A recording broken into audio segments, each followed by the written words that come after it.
Yo, what's good, gamers? My name is Dr. Ryan Terao PsychSensei, and I'm super stoked to bring you this AMA session I did with the University of Alabama. Roll Tide! In this AMA, we cover everything like balancing student life and gamer life. How do I get better at my game, or how do I better manage my players? We cover it all. Also, if you never want to miss a wise word from your sensei himself, please remember to follow me on Twitter at psych_sensei, visit my website at psychsensei.com, and join my Discord community so we can create more awesome conversations.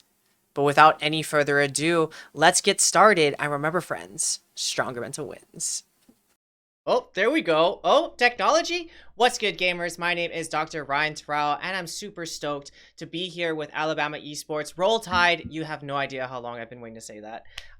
So thank you so much for coming and hanging out in the stream. What I would love to do is to introduce all my friends here at Alabama Esports, and if you guys just want to go for it, and there may be a couple of sneak peekers in the back of our Discord call that may not be pictured here, but Alabama, take it away. Who are you? Oh, here's something fun.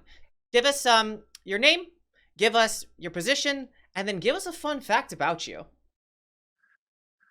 Oh no, it's like college icebreakers Oh, all hell over yeah, again. baby. Hell yeah. Oh Let's go. boy. Andy, you want to take it away again? Sure. Yes. We'll do the Hi same way. guys. I'm Andy Garcia. I'm the treasurer of the esports club here at the University of Alabama. I'm a senior, and I'm double majoring in finance and economics. And a fun fact about me: is my favorite dish is mac and cheese. Ooh, slapping. Nice. Are you a hot sauce kind of guy? Ketchup kinda. Got to put some Oh, curry Andy. ketchup. Andy, We're no. not here to judge. We're not here to judge. We're just nice to meet you, Don't Andy. judge, Nice to Aram. meet you. Oh boy. Well, my name is Aram Howards. I am the president of the club. I'm a senior at the University of Alabama studying marketing.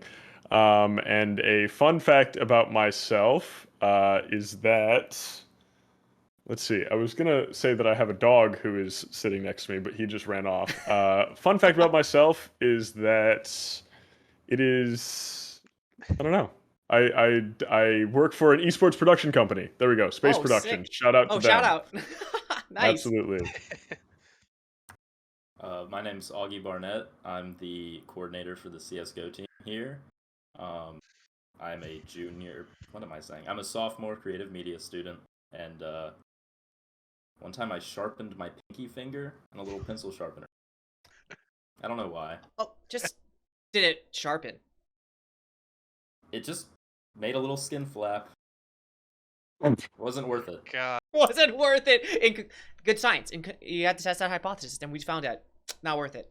That's a life lesson, kids. Right there. Boom. I'm Emma. I am the coordinator for League of Legends at UA. I'm a junior studying geology.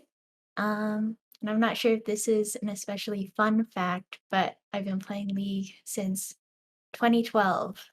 So, Nice. Nice. yeah. Who's your favorite champ? Um, Probably Rakan, Pantheon, or Braum. Oh, damn. Okay. Okay. Nice. Nice. I'm Juice or Josh. I'm the Overwatch coordinator. Um, fun fact, I guess, is I have awful internet, so my camera's probably frozen the entire time. Not frozen. Just really laggy. You look good though. You look good. Whatever position you freeze in, it's.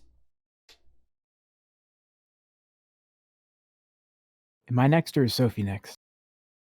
Either one. I'm gonna take the spotlight. No, she hasn't. Nope. I saw her on mute. Oh, I can You go. go. I'll go. I'm Sophie. I'm the Fortnite coordinator for the university, and a fun fact about me is that I collect squishmallows. Yeah. Hey, nice. And I'm a senior. Yeah. Hey. All right. I am Carson. I am the Rocket League coordinator for Alabama. I'm a senior studying electrical engineering and physics, and the fun fact is, for some reason, I actually enjoy it. This is my friend It's like a Carson. not so fun And fact. he hates Yeah, it. yeah. I smell cap. Crazy, you know? It's crazy. Someone just joined the call, I think, huh? Yeah, TK just hopped in here. TK, do you want to introduce yourself? What's bragging? I'm TK. I play Apex Crimson. I'm a sophomore, and I am majoring in news media. Fun It's a fun fact. fact about yourself. Fun fact, TK. I am bad at Apex. Nice. Nice. All right, friends. Well, That's like- nice to meet all of you. If other people want to pop into the call, that's we'll do it again. My whole thing, why I'm here. Thank you for inviting me in. I heard you guys wanted to do some Q&A about esports psychology, mental health. Maybe we can do some like problem solving. Maybe I'm here to discuss whatever you guys want to discuss. I'm just stoked to be able to hang out with all of you. So where do you guys want to start? Where do you guys want to start? Is there anybody specifically who wants to start, who's chomping at the bit, has some good questions? I didn't know what this meeting was about, so no. Oh, I got one though. Oh yeah. TK just Tell hopped in us. randomly. What's up, baby? All right. So for me, one of the things that I run into is like one of the biggest issues with coaching Yeah, is okay. players being able to have like the necessary self-awareness to take the coaching. So I was wondering if you had any tips or ways to actually like be able to communicate that someone needs to improve on that without A, like sounding like a bad person, but also B, like communicating that thing in an effective way. If that, I don't know if that question makes sense, but like one of the biggest issues we run into is Yeah. just you diagnose a problem, Yeah. you try to fix it, we talk about it, everyone understands, but it never gets implemented because I guess ego. So Okay. So for example, is it like a strategy? Is it something that they want to do and they just don't want to do it? Kind of a thing? yeah, it'd be like play style changes. Like let's say if someone played a very specific way, like they just like to run an offense a specific way, and we're suggesting that we need to do it another way to be able to have better team success. And everyone agrees it's just like something is not letting them be self-aware enough to say that they're doing it incorrectly, even though they think they're doing it correctly. Got you. So when they say everyone agrees, do they agree also? Yes. They Oh, say verbally, yeah, but not like that's not what their actions I say, got I it. guess. Got it. Okay. Mm. So the situation here is that you are trying to coach someone to provide them with a correction or a replacement behavior, but they aren't taking it, even though they agree that they should be doing this thing. Okay, that's a very interesting challenge. Before I kind of answer, I'm really interested with other like coordinators. Have you dealt with this challenge before of, hey, this is something that maybe you should be doing differently? Got it, coach, 100%, and then not do it. It's an issue that we face pretty often in League as well. Like sometimes I'll tell my player, in multiple instances, you're getting caught out here when we know that the enemy jungler could be here, so you need to play back. And we'll review those instances, and then it still keeps happening. So I'm not sure if that's like not being receptive to the coaching or just not recognizing the situation. Ah, okay. Okay, so this is a common issue. Yeah, okay. So when I think of coaching and when I think of trying to change someone's behavior, most oftentimes we have to really think about creating buy-in for this person. Because obviously they may know that they could be doing something different, should be doing something differently, but we're talking about motivation, right? Or let's get down to our assessment. Okay, a couple of things that we've been talking about. Is it a knowledge thing? Do they know what they're supposed to be doing? You know, is it a cooperation? Oh my gosh, your camera's going crazy, man. Like, is it a do they need reminders? Are they saying something that they want to do it but they really don't want to do it? I think when we are interacting with our players, something that I like to do is always ask these types of questions. Like, okay, so let me check in with you. You've agreed that this thing is something that you know, behavior you're doing already. There's a better way to do it. Yes, I agree. Okay, cool. We've talked about this before. Yep. Okay, got you. You agree that the new direction that we're going to go in is kind of where you want to go. Yeah, okay, what's the hang up? And then from there, because we don't know, because we don't know what's going in that person's head, and they obviously are telling us something and then doing something else, right? So we're looking for observable data about, you know, what they want to do. So I would start this conversation about like, hey, what's happening here? Like, do you really want to? Do you not want to? And then as a coach, I think the up strategy would be, okay, how can I make this player eat this? Right? How can I make this thing attractive to them? Right? Do they like winning? Do they like cooperation? Do they like teamwork? And then I'd kind of package it in there. Like, oh, okay, so want to win, right? like, okay, so if you want to win, if you really want to be successful, what you're doing is this, and they're seeing this and they're killing you, or you're getting caught out, you're going too far, and they're picking you off. Like, tell me what's happening in here. Like, oh, I just forgot. Oh, I was just doing this. Okay. Another question we can ask is, how can I support you in remembering this? You know, like, what can I do to make sure that you're executing the skill? I know sometimes I'm thinking in either scrimming or practice. Yes, in matches we are not able to talk to our players, but oftentimes I suggest to coaches, like, if you're trying to shape a behavior, sometimes they need a reminder. So if you want to pop in and say like a keyword of like too far or watch bot or something where they can like snap out of what they're doing, out of autopilot, allow themselves to be conscious of their actions, and then they can check themselves. Because really what we're trying to do is we're trying to provide them with reminders and little nudges so they're actually able to shape that behavior. But if we just play the game, we don't say anything, and they totally forgot what we're doing, then we kind of run into a problem. Something else that it's making, I'm wondering with each of your genres, how, and as coaches, how structured is your practice? I guess I'll go first since I Yeah. asked. For us, our practices look kind of different depending on like what's going on. So like there's some coaching I'll do outside of Alabama that Yeah. is like a defined hour and a half block. And when I do that, it's a mixture of like doing replay reviews and then like teaching them individual skills like specific mechanics in Yeah. Rocket League. Great. And like there, that feels very, very structured and very organized, but much less feedback. So it's harder to tell like real time if it's making an impact. Whereas with Alabama, um, the vast majority of our practices that I participate in as the coach are just replay reviews because most of their scrimmages and other matches are mostly on their own. And those tend to be less structured and organized just because the amount of feedback that I get from each player is a much greater on like an individual level. So kind of contrast each other a bit. And just for clarification, all of the coordinators are coaches, like you guys are coaching your teams or helping coach the teams, or are involved in that process, yeah? I think it's kind of on a game to game basis. Okay. Oh, this is so exciting. This is so sick. Mhm. Okay, cool. So so as coaches, like maybe the broader question is, as coaches, what is your job? What's your goal?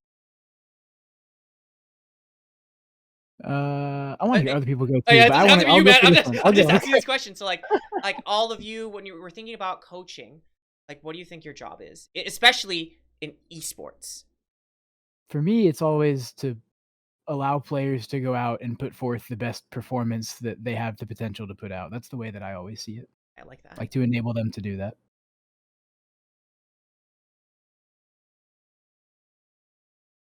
Okay, enable others to perform. Other goals or purposes of coaches in esports, philosophies that you have as a coach. Good. Don't be scared. Don't be scared. Come on, guys. Yeah. For me, I want to help our players improve at the game, especially in the competitive scene, because it's often difficult for players that have only played solo queue Oh previously yeah, dude. to suddenly switch to playing on like a team. Mm-hmm. Um, so that's a big thing that we try to address.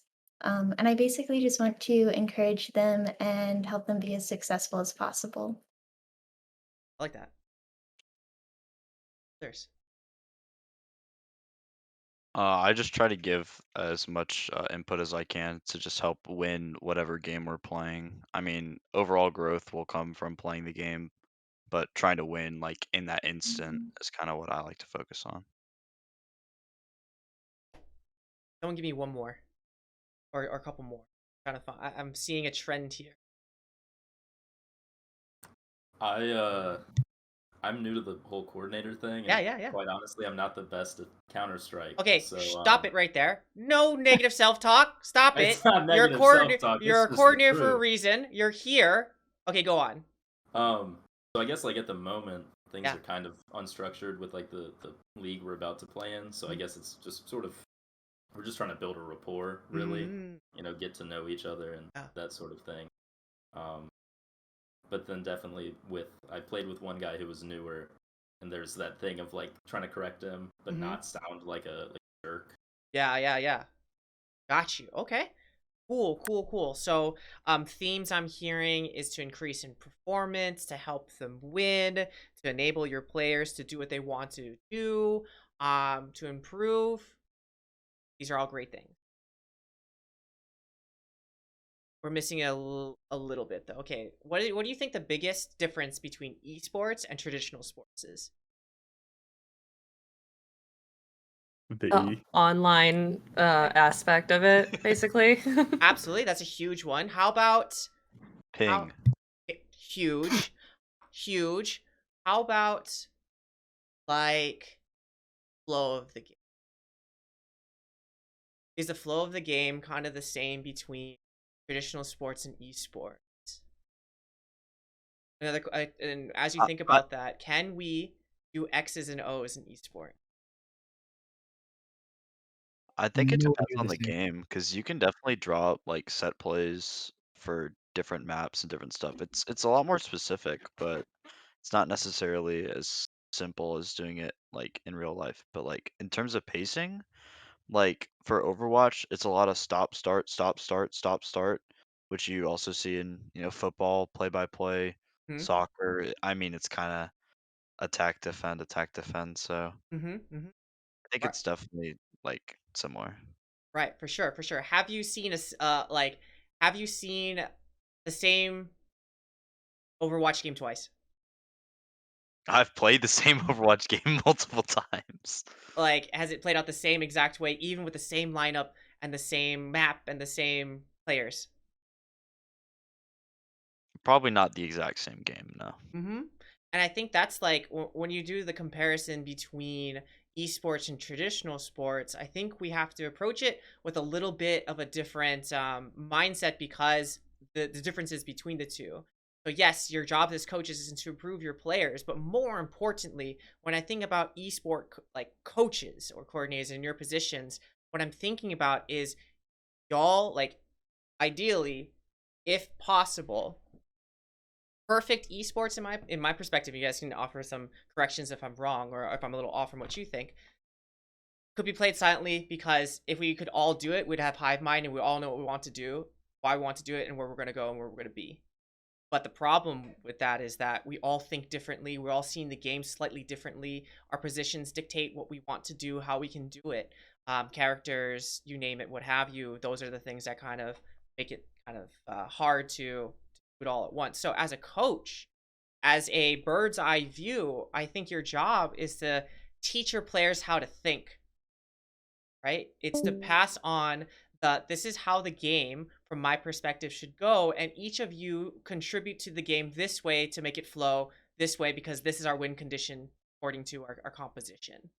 So yes, your goal, I think you guys are leading into it with improving. At the same time, as a coach, you need to teach them how to think. And then we need to create buy-in for our players to buy into how we think.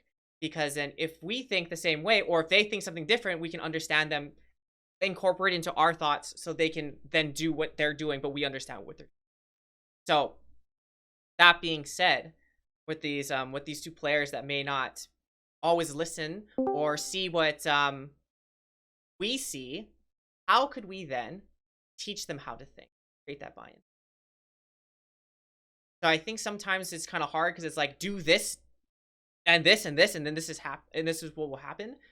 I think sometimes we need to ask them, okay, well, how can we lead them there without telling them? Because if we tell them to do this, they'll be like, I don't want to do that because this is smarter. I was like, okay, well, what's the thought process behind what I'm saying, and then what's the thought process behind behind what you're saying? Because oftentimes you're on the same team and you're seeing the same, you're trying to do the same thing. It's just trying to do it different. What do you guys think? Something that we do in League Yeah. is after every draft, when we're like setting our rooms and everything, we have a bit of time. Mm-hmm. We talk about generally what our comp wants to I love it. accomplish. We talk about our win conditions, weak side, strong side. So then everyone's kind of like on the same page. like the overarching goals that they need to work Nice. towards. But I feel like it's not always executed Mm-hmm. upon. Mm-hmm.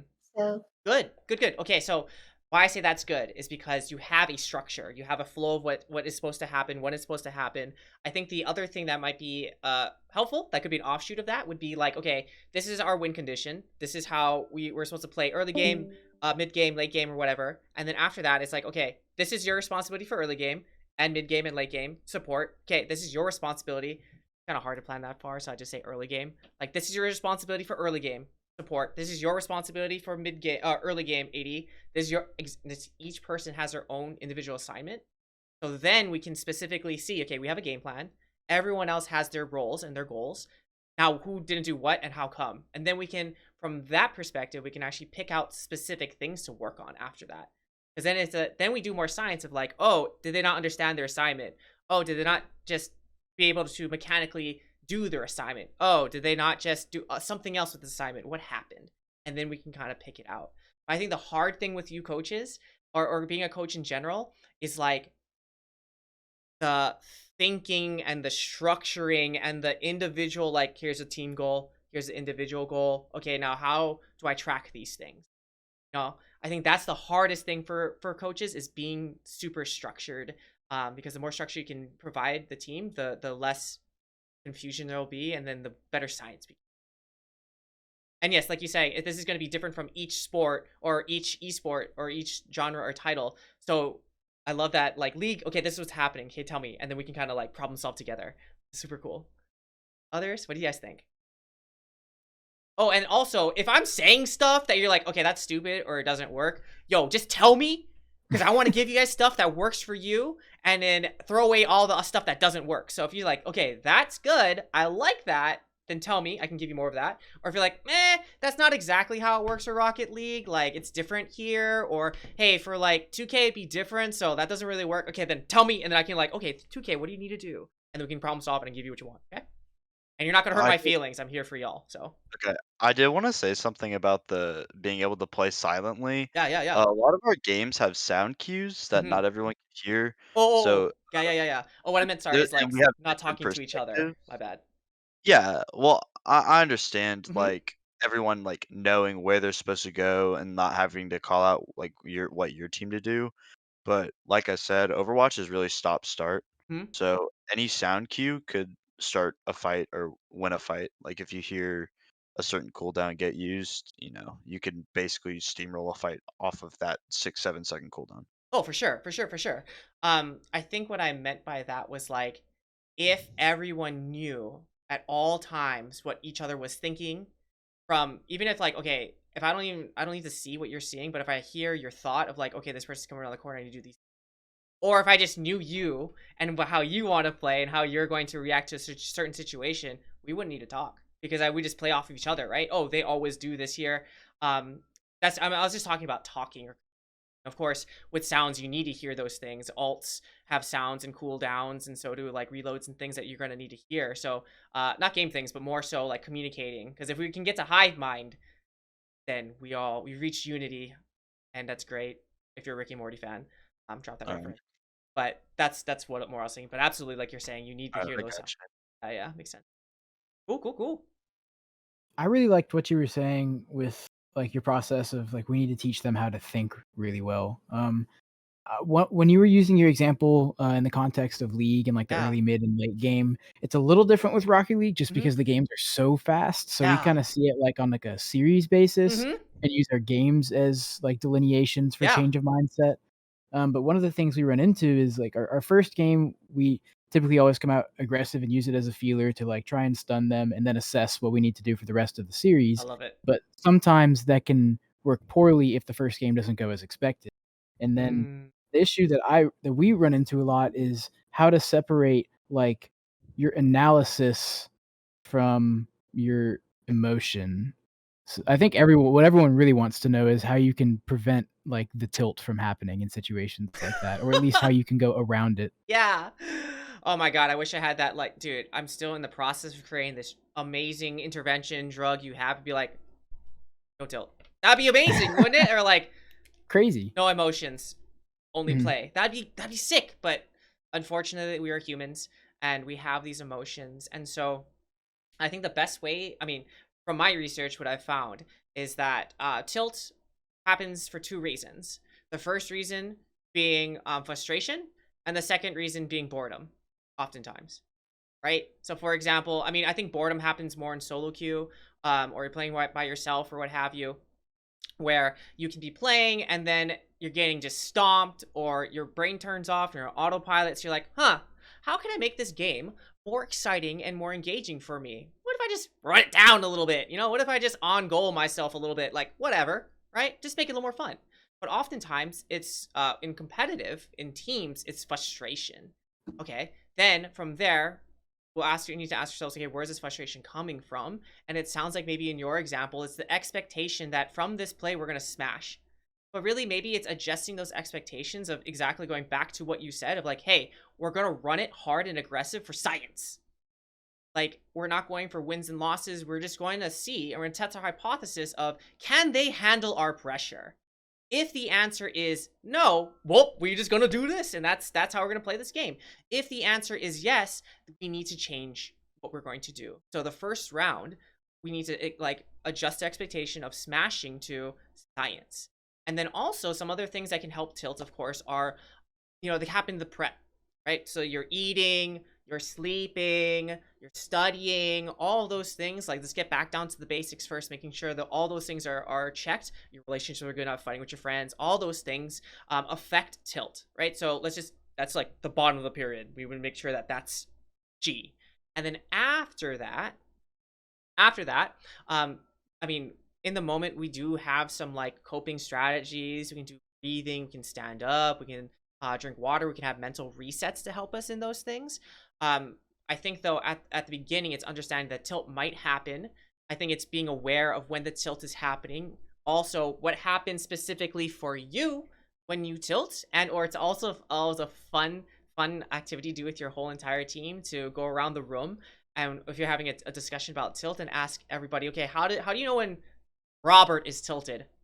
How do you know when Jessica is tilted? Jessica and Robert, be quiet, let everyone share, and then ask those two people, is that true? Do you tilt that way? And then why that exercise is really good is because it's just, well, it's one, it's funny because everyone freaking tilts. And two, it's funny because everybody sees it, because we don't talk about it. Like, oh yeah, they always go, or yeah, Rob, he always goes, ugh, unlucky, let's go next. You know, or like there's always that thing. And then the follow-up question after that is, okay, how does Robert's tilt affect you? Oh man, when I hear him sigh, I feel like it's a doomer and it's done. And I just want to go to the next game. Or when I hear this person just start laughing and say unlucky, it's just like, well, I don't care anymore about the game. And we can process this out because everyone's tilt affects us differently. And why it's important to know your own tilt is because if you don't have that awareness of when it's happening, there is zero possibility we can do any interventions, right? I don't want you to be tilted and after the game be like, oh, I've just tilted the entire game. It's like, okay, that's good. I'm glad you know that now, but that's kind of late, man. So first, becoming aware of your tilt, the symptoms, what happens, how it affects you. And then after you know that, then we can start doing other things to put it. But always, I think in the beginning for a team, it's adjusting their expectations, or in your example, adjusting your expectations of what this first play is for. We're going back down to that purpose. Because again, the frustration is coming from, I thought we were supposed to win from off this play. I thought we were supposed to crush from this play, and we didn't. Oh my God, we suck. Versus, this play is just for science. I want you to run it hard. And then if it succeeds, we did good science. And if not, we're just testing this hypothesis so we can readjust what we need to do in the future. How's that work? Yeah, I think that's a really good assessment, and I like the way that you've broken it down into like very specific points like that. I'm trying to like write this down, Oh, so sorry okay, if I'm man. like looking up and All down. good, dude. All Um, good. Yeah, that way you broke it down into just frustration and boredom to me made a lot of sense, because you can address it both from like either a point of view of someone who's not in a competitive scene or someone who is in a competitive scene, and yeah, no, that made a lot of sense. And here's the best thing, friends. Like, all these things that we're talking about, tilt, frustration, nervousness, all of these things also involve everything you're doing right now in school. Like, how are you supposed to take a test and concentrate if you're not eating, sleeping, you're fighting with your friends? How's that possible? You know, if you didn't study, you don't know the material. Of course, you get tilted and frustrated or whatever you take that test, right? So all the things that we're talking about here, and what I love talking about to college students, is everything we do here translates exactly to your school. We just got to bend it just a little bit, but we're talking about performance, we're talking about life. So all these things that we're talking about, and for you listening, you can apply to your own life and what you need to do. So that's just a little fun little slake into college. So take that. But great questions. Yeah, that's good. I like it. It's fun. But man, don't worry. If you got to write stuff, man. It's all good. I need these notes, man. This needs to make me better too. So that you kind of actually brought up something that was leading into one of the main questions I had coming into this, which is, what advice do you have for kind of, collegiate esport athletes, students who are trying to balance, oftentimes school, their practices, oftentimes even part-time work on top of that. What advice do you have to kind of still get the time in to practice the game that they obviously want to improve at, while keeping school and other life priorities in check? Woo! Damn, that's a big question, my friend. But I'll do my best to answer it. And if I go off the rails, you bring me back to it. So I think the question was, how do you balance everything? Was that kind This of? should be an easy one, right? Yeah, like 10 seconds, you got it. Just short answer. I got it. TLDR, just do it. Next question. Yeah, Yeah, this just is do it. perfect. Yeah, Perfect. I got coffee Love and that. just do it. Yes. Great question. I think there's a lot of ways to answer that question. I think I'll go existential and then go practical. So I think existentially, even if you find yourself not into your major, you're not into your schooling, I think that's where you should start. Why are you at school? Like, what's the purpose of you enrolling in college? Like, what do you hope to get out of this experience besides a degree? Because, I mean, maybe I'm just a jaded millennial where we're fed this bullshit of like, okay, you need to get a degree to have a good job. Like, everyone needs there's this pipeline from high school to college, and you do this now, right? And what, in my experience, oftentimes what happens to students is they reach senior year and they're like, I took all these classes, I did all these things, and now I don't even know what this degree is for. And so I would start even with like, why are you in school? What do you do? Why are you studying what you want to study? And how are you going to use it? Start there. Because obviously, if you're having trouble like with motivation and you don't want to go to class or something, that's going to impact you actually balancing everything, because maybe you aren't unbalanced because you don't want to do it and you'd rather play League or Rocket League or what have you, because it's fun and enjoying and you're seeing yourself improving and you're part of a community. Makes complete sense. So the existential, start there. Why are you in college? What do you want to get out of it? And if the purpose is to play League or to play your esport, that's awesome. If that's your priority, let's make sure that everything's in line so you can do that thing you want to do. So if you have to go to classes, we got to do it. I mean, there's some things that we don't want to do. Like, I don't know, play weak side orange sometimes, but we have to do it, So, or sometimes we don't want to play, support in Valorant and want to be entry frag, but sometimes, we got to do it. So basically that's where I'd start. Existentially, why are you going to school? What's the purpose of this? And then we can go from there. Now, if you are having trouble with just fitting everything in, I think the best place to start, get a schedule, get a calendar, like write all the things in. I'm as a past academic coach, I'm down to coach like academics, and we can have another session here in Bama if you want to do that. I can do some academic coaching too, teach you how to use a schedule, how to do some time management, how to do some self-regulation. Because really, as coaches, structure, right? But really, if you want to be successful in life, it's structure. Like, when are you doing things? Do you have enough time to sleep? Do you have enough time to practice? And the hardest part of the whole thing, though, is like self-discipline, right? Saying, okay, I'm sorry, I can't go to that thing tonight, even though I want to hang out with my friends. I need to do this. I need to focus on my studying. I'm sorry, I can't play that one last one because I need to study for this test or what have you. And I think really finding that doing it with a team, because you have responsibilities with your team, for your team, to fit everything in. I think you can look at it for, hey, if you really want to perform your best, making sure that you're structured so you have enough cognitive energy, because when we talk about esports, we're talking about mental endurance. We're not talking about the quantity. Most oftentimes we're talking about the quality of your thoughts, and the best way to keep your brain moving is to ensure that you have a constant stream of energy going to the thing that takes up the most energy. The fattiest thing in your body is your brain. It takes a lot of energy. So ensuring that, from a personal standpoint, if I want to be my best, I need to make sure that I am like filling all my responsibilities. From a team aspect, maybe there's some things that we can do as a team. Maybe we can have team study time. Maybe we can have team grade checks. Maybe we can have team no using social media. I don't know. But there's things that we can put in together to ensure that we can either regulate ourselves with structure, schedules, time management, or we can co-regulate with teammates, coaches, what have you. I think the biggest thing, though, again, start existentially, because if you're having a challenge with your motivation, there's something bigger there. The question is why are you doing what you're doing? What are you getting out of that thing? And what are you avoiding, and why are you avoiding it? Right? So always stopping and creating this moment of self-awareness so you can see what you're doing, why you're doing it, and what you'd rather be doing. So start there, I think. And then from there, you can plan out more because you have more motivation to do it. So a three-pronged attack, perhaps. Existentially, motivation, and regulation. What do you think? I just said a bunch of words, so let me know. What do you think, dude?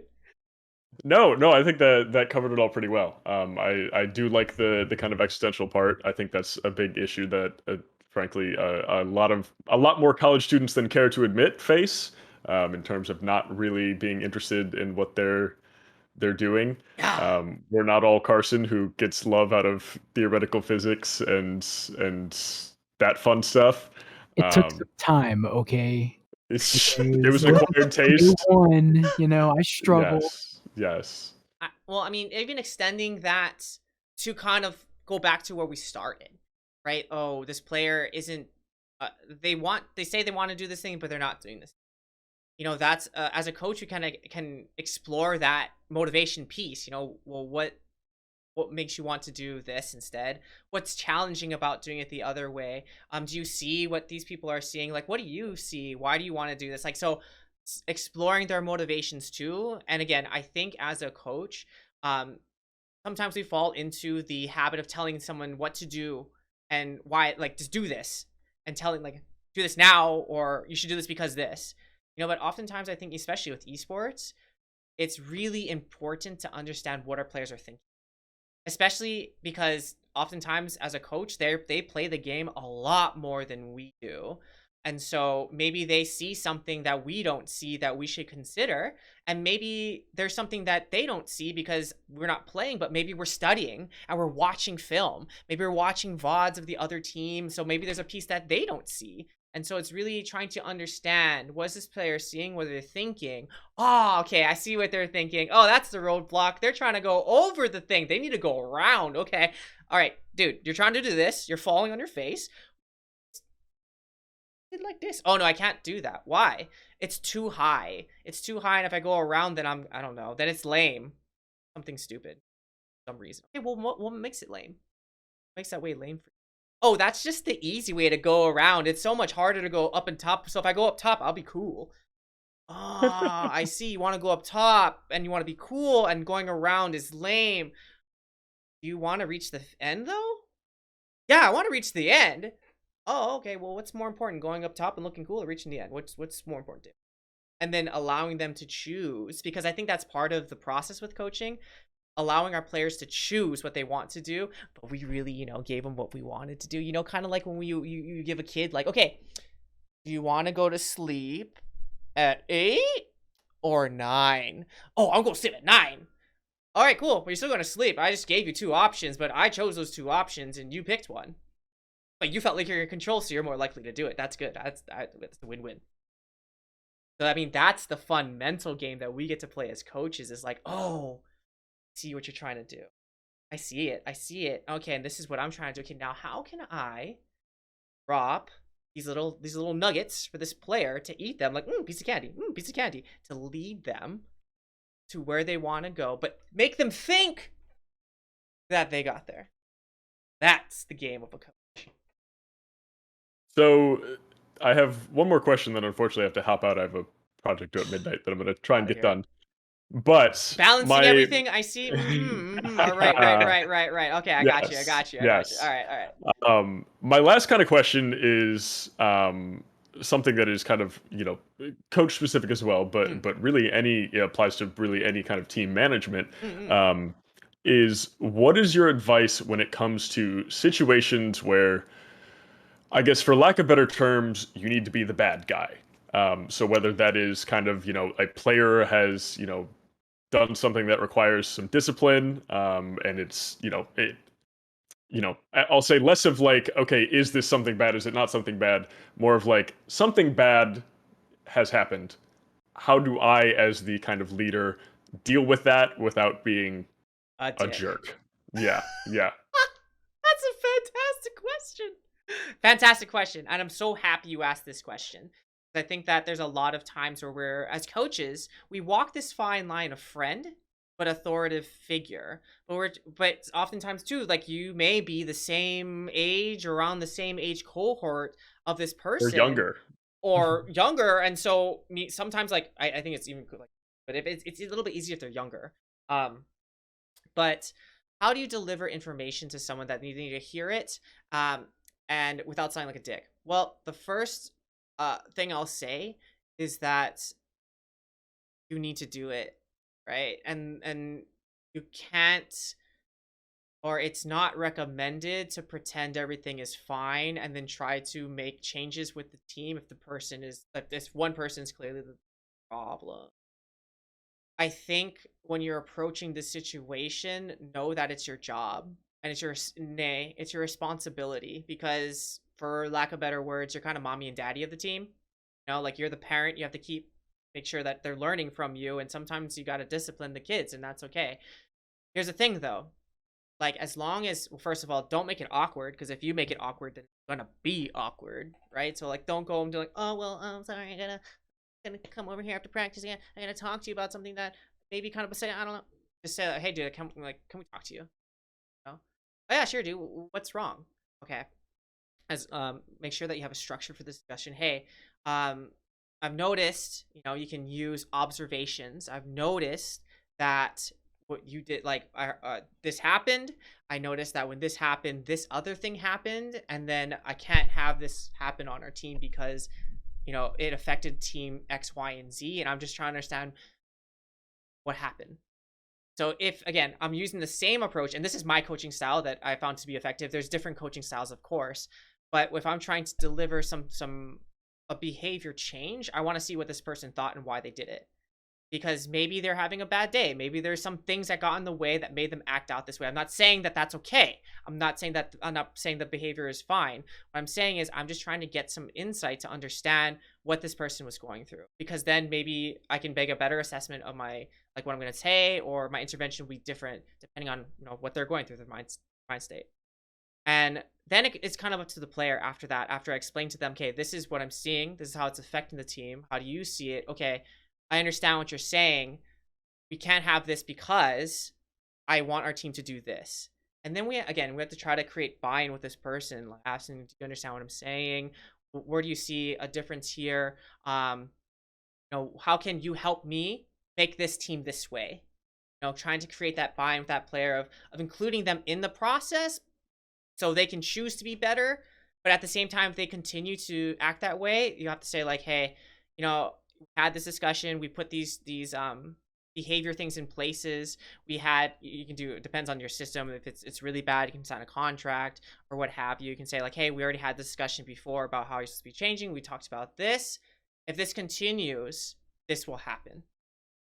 Because, I think telling them what's going to happen to them is really important, because you don't want to blindside them with a consequence. But you just want to give them a warning. So again, they're going to make a choice. If you continue to act this way, we have to kick you off the team, because this is not going to work for us. If you continue to do this, you're going to have to sit this weekend, because we can't have this on our team. And see what they say. And then if they continue to be disruptive, hey, I'm sorry, this is the culture that I'm trying to set on this team. Maybe next year you can kind of come on, but I gave you 2-3 chances and I'm sorry, like, it's not working. But again, I think the approach would be using observable data. Hey, I've seen this. This is what's happening. This is affecting people this way. It's affecting me this way. Have you seen that? Because I don't know if they're aware or not. Because if they're aware, okay, then that's bad. But if they're not, okay, that's where we have to start. Okay? And then, but they are aware. And then if this is intentional behavior, okay, no, we can't have that. And then we can kind of process through that too. But again, we're assessing what they're thinking and why they're thinking it, and if they're aware of their behaviors. And if not, then we can educate them. But if they are, then we can put in the behavior modifications and tell them that this was going to happen, and you're a part of the process now. You choose. And here's the thing too with choice. Even making a non-choice is a choice, right?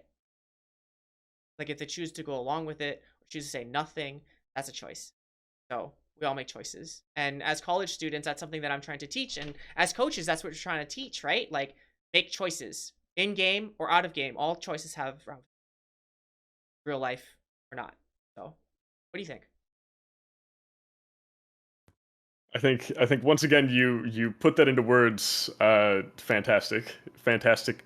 I can't put it into words, but yes, I think that's very helpful, and definitely something that you know is good knowledge for anyone to have in any kind of leadership position. So Yeah. hopefully the coordinators got some value out of that as well. I know I did, To add but to that too, like the hard truth is sometimes they're not always going to like you. Like as coaches, we love to, as people, sorry, people, we want to be liked, we want to be loved, we want to be valued. At the same time, in your job as a coach, your players aren't always going to like you. Your players aren't always going to be your best friends, but that's not why you're a coach, right? You're here to help grow them. And sometimes growing isn't something you want to do, or it's not comfortable to grow in a direction that you're not used to. But at the same time, that's why you're here. It's a tough job.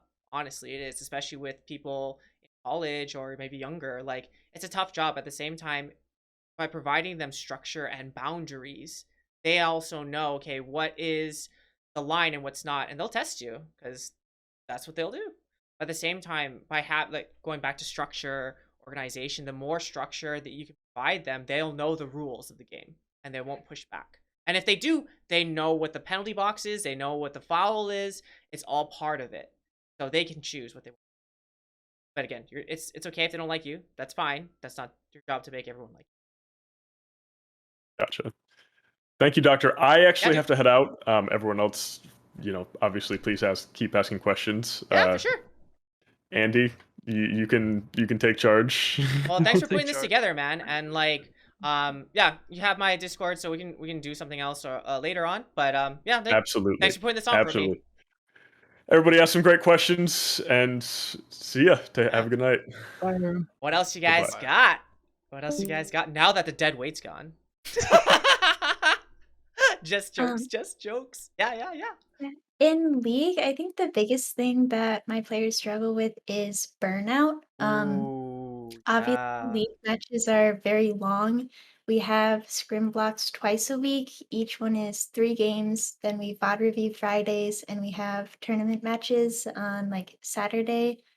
Um, so we're playing a lot, and I just want to figure out a way where people are still enjoying it, but also playing enough to where they can still be competitive and keep up with other teams.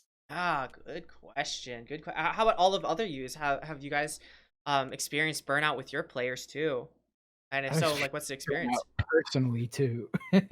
Before I coached, I was a player as well, and like I have almost 5,000 hours in the game. Jesus And Christ. yeah, like at a point, like it feels like a job because you're looking at your Steam most recent 2 weeks, like what's your last 2 weeks hours, and you look at everybody else that's competing, and yours is so much lower than theirs, and you're like, how are they even enjoying this?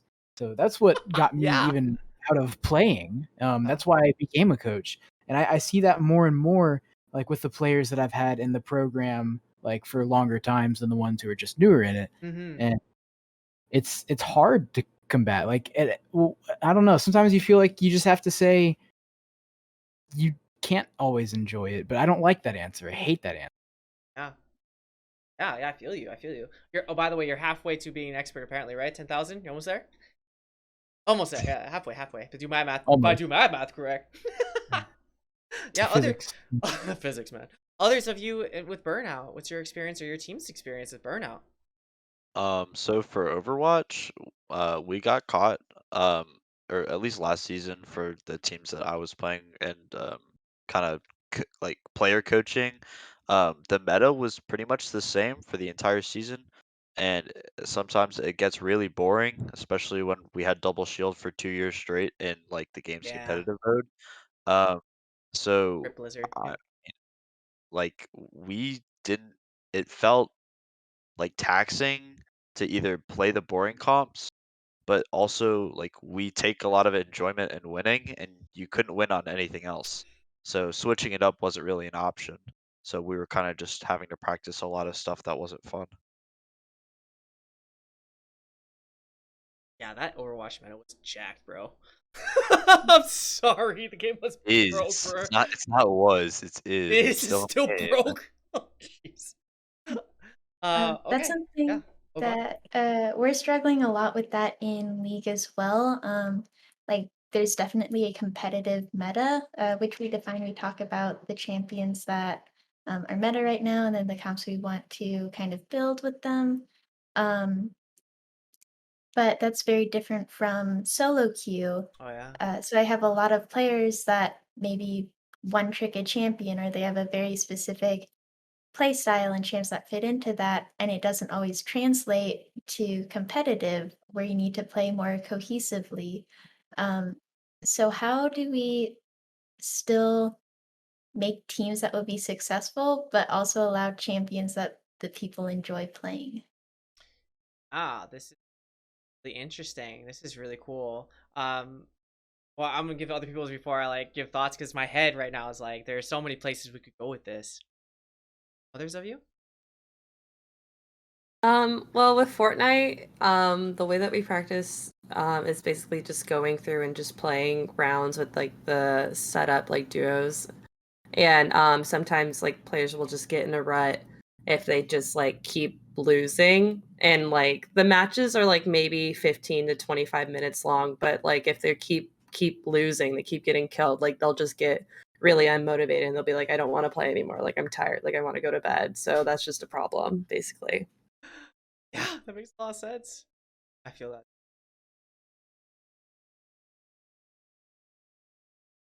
Huh. Yeah, I'm gonna actually say something on this one Yeah, because go for it, baby. honestly, like I used to play Valorant for our team here at UA. I know burnout was a huge thing, especially when the game came out. It always kept changing, and if you couldn't keep up with it, you could definitely get behind, especially like amongst the other teams that have probably grinded out the game a lot longer than you. So I feel like the burnout, for me at least, was pretty rough because it was a new game. I'm used to like grinding out games all the time, like CS. I also have like about 4,000 hours in that. Mm-hmm. So, I mean, I just couldn't adapt really to that one. I don't understand like how to like get over the burnout and get back into the groove of the game in the same day. Ah. Okay. Ah. Wow, I think this experience that you have mentioned, all of you, is a very common experience for a lot of gamers. So I think I was trying to look for a third theme, but I got two major themes. One is like hours played seems to be like a very big contributor to things that you're saying with burnout. And the second big thing is enjoyment. So let's talk about enjoyment first. Let's talk about hours first. Okay. So when you think about hours, I think something that we need to really talk about and maybe even process or discuss your guys' mindset too of like the grinding culture. What do you guys feel about the grinding culture? What do you think about it? I think there's a really big misconception that the person with the most hours is always better. I think it should be taken as something to use as like a correlative stat rather than like indicative of actual skill, like for real. Mm-hmm. I Yeah. think it leads to a lot of toxic environments when people like point at hours rather than point to ability. Ah. Others people's thoughts on grinding culture. I definitely agree with that because, like, I know I have close to 3 or 4 thousand hours in Counter Strike, like Andy, and I know he could wipe me. So, True. okay, no need to get cocky. Well, But rescinded. We'll calm down. Congrats. yeah, just that sort of thing. I agree. Yeah, for sure. I think that I'm so glad that you guys think that. because I think that's one of the biggest misconceptions of player performance is I need to grind till my eyes bleed. I need to keep putting in hours, because if another thing is, if I'm not putting in hours, the next person is putting in hours. The next person on leaderboard, I check in, they spend more hours playing than I did, so I need to get there and keep playing. Let's go back to brain. We're not talking about, how long you can go for, diggity. We're talking about the quality in which you can perform. So even though you can play 10,000 hours, how many of those hours are actually intentional? How many of those hours are you actually spending on a specific skill that will translate to other games, not just wins and losses? Because I think that's another thing people fall into that leads to burnout is the wins and the losses, right? So the next question could be, what are y'all's metrics of success? So are you measuring, oh my god, this is the worst. Are you measuring the success of your scrims in if you won them all this week? Or are you measuring your success in your scrims of what were you actually able to execute? Because the weird thing about wins and losses is that there's a lot of factors that contribute to said win or said loss. And in fact, there's a lot of factors that are not in your personal control. When you think about improving, when you think about growing, especially scrims or solo queue or whatever, you need to start focusing on learning or improving a specific skill that we can do again in the future. So as coaches, that's something that you guys can think about is what skills are you all trying to learn this week? It's a big skill. Or what are you trying to learn for this scrim today? Each person, the team would have. Then, I'm sorry, when we go to game day, fuck learning. I want you to compete. I want you to smash. I want you to do whatever it takes to win because we are competing today, baby. It's game day. And then another thing you can do is, hey, it's like degenerate hours right now. There's no way I'll be training. I'm going to play. I'm just going to have fun XD with my friends. That's fine. But the problem is, see, we set 3 different mindsets here. Set a playing mindset. S&Gs for funsies. Set a training mindset. Learning, improving specific skill. Then we have a third mindset of competing. I'm going to freaking win today. I'm going to kill, I'm going to murder. That's what I'm going to do today. But see, what happens with this burnout is the wrong mindset, wrong time. Because we may expect to win every game when we're supposed to be playing. We're competing when we're playing. We're trying to compete when we're training. And so our expectations with these mindsets, because if you think about a mindset, what is a mindset? All a mindset is just a way of thinking, a structured way of thinking that has like algorithmic if-then thoughts to it, right? That's all it is.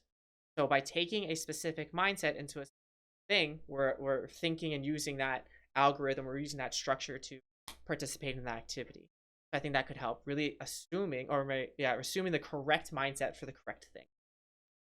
Another thing with burnout, so that we're talking about hours played, yeah. So again, if we're focusing on hours played, we're focusing on not total hours, but it's again quality of hours playing, what we're getting out of each hour, burnout. And so another thing that we can do and we can practice is, hey, again, looking for awareness. A question you can ask your team or even yourself is, how many games, if we're going to be completely 100 with ourselves, how many games can we play at that high level? Like, if you're really honestly thinking, how many games can you play without going on autopilot?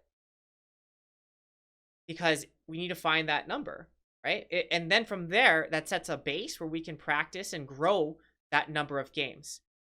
But I'm sure if it's like 4 games, by game 3.5, your brain might be going already because you're tired. And let's be real, esports is one of the most cognitive heavy activities because you're constantly engaging your attention. You're constantly stopping your impulses. You're constantly planning, strategizing, looking for things around whatever you're doing.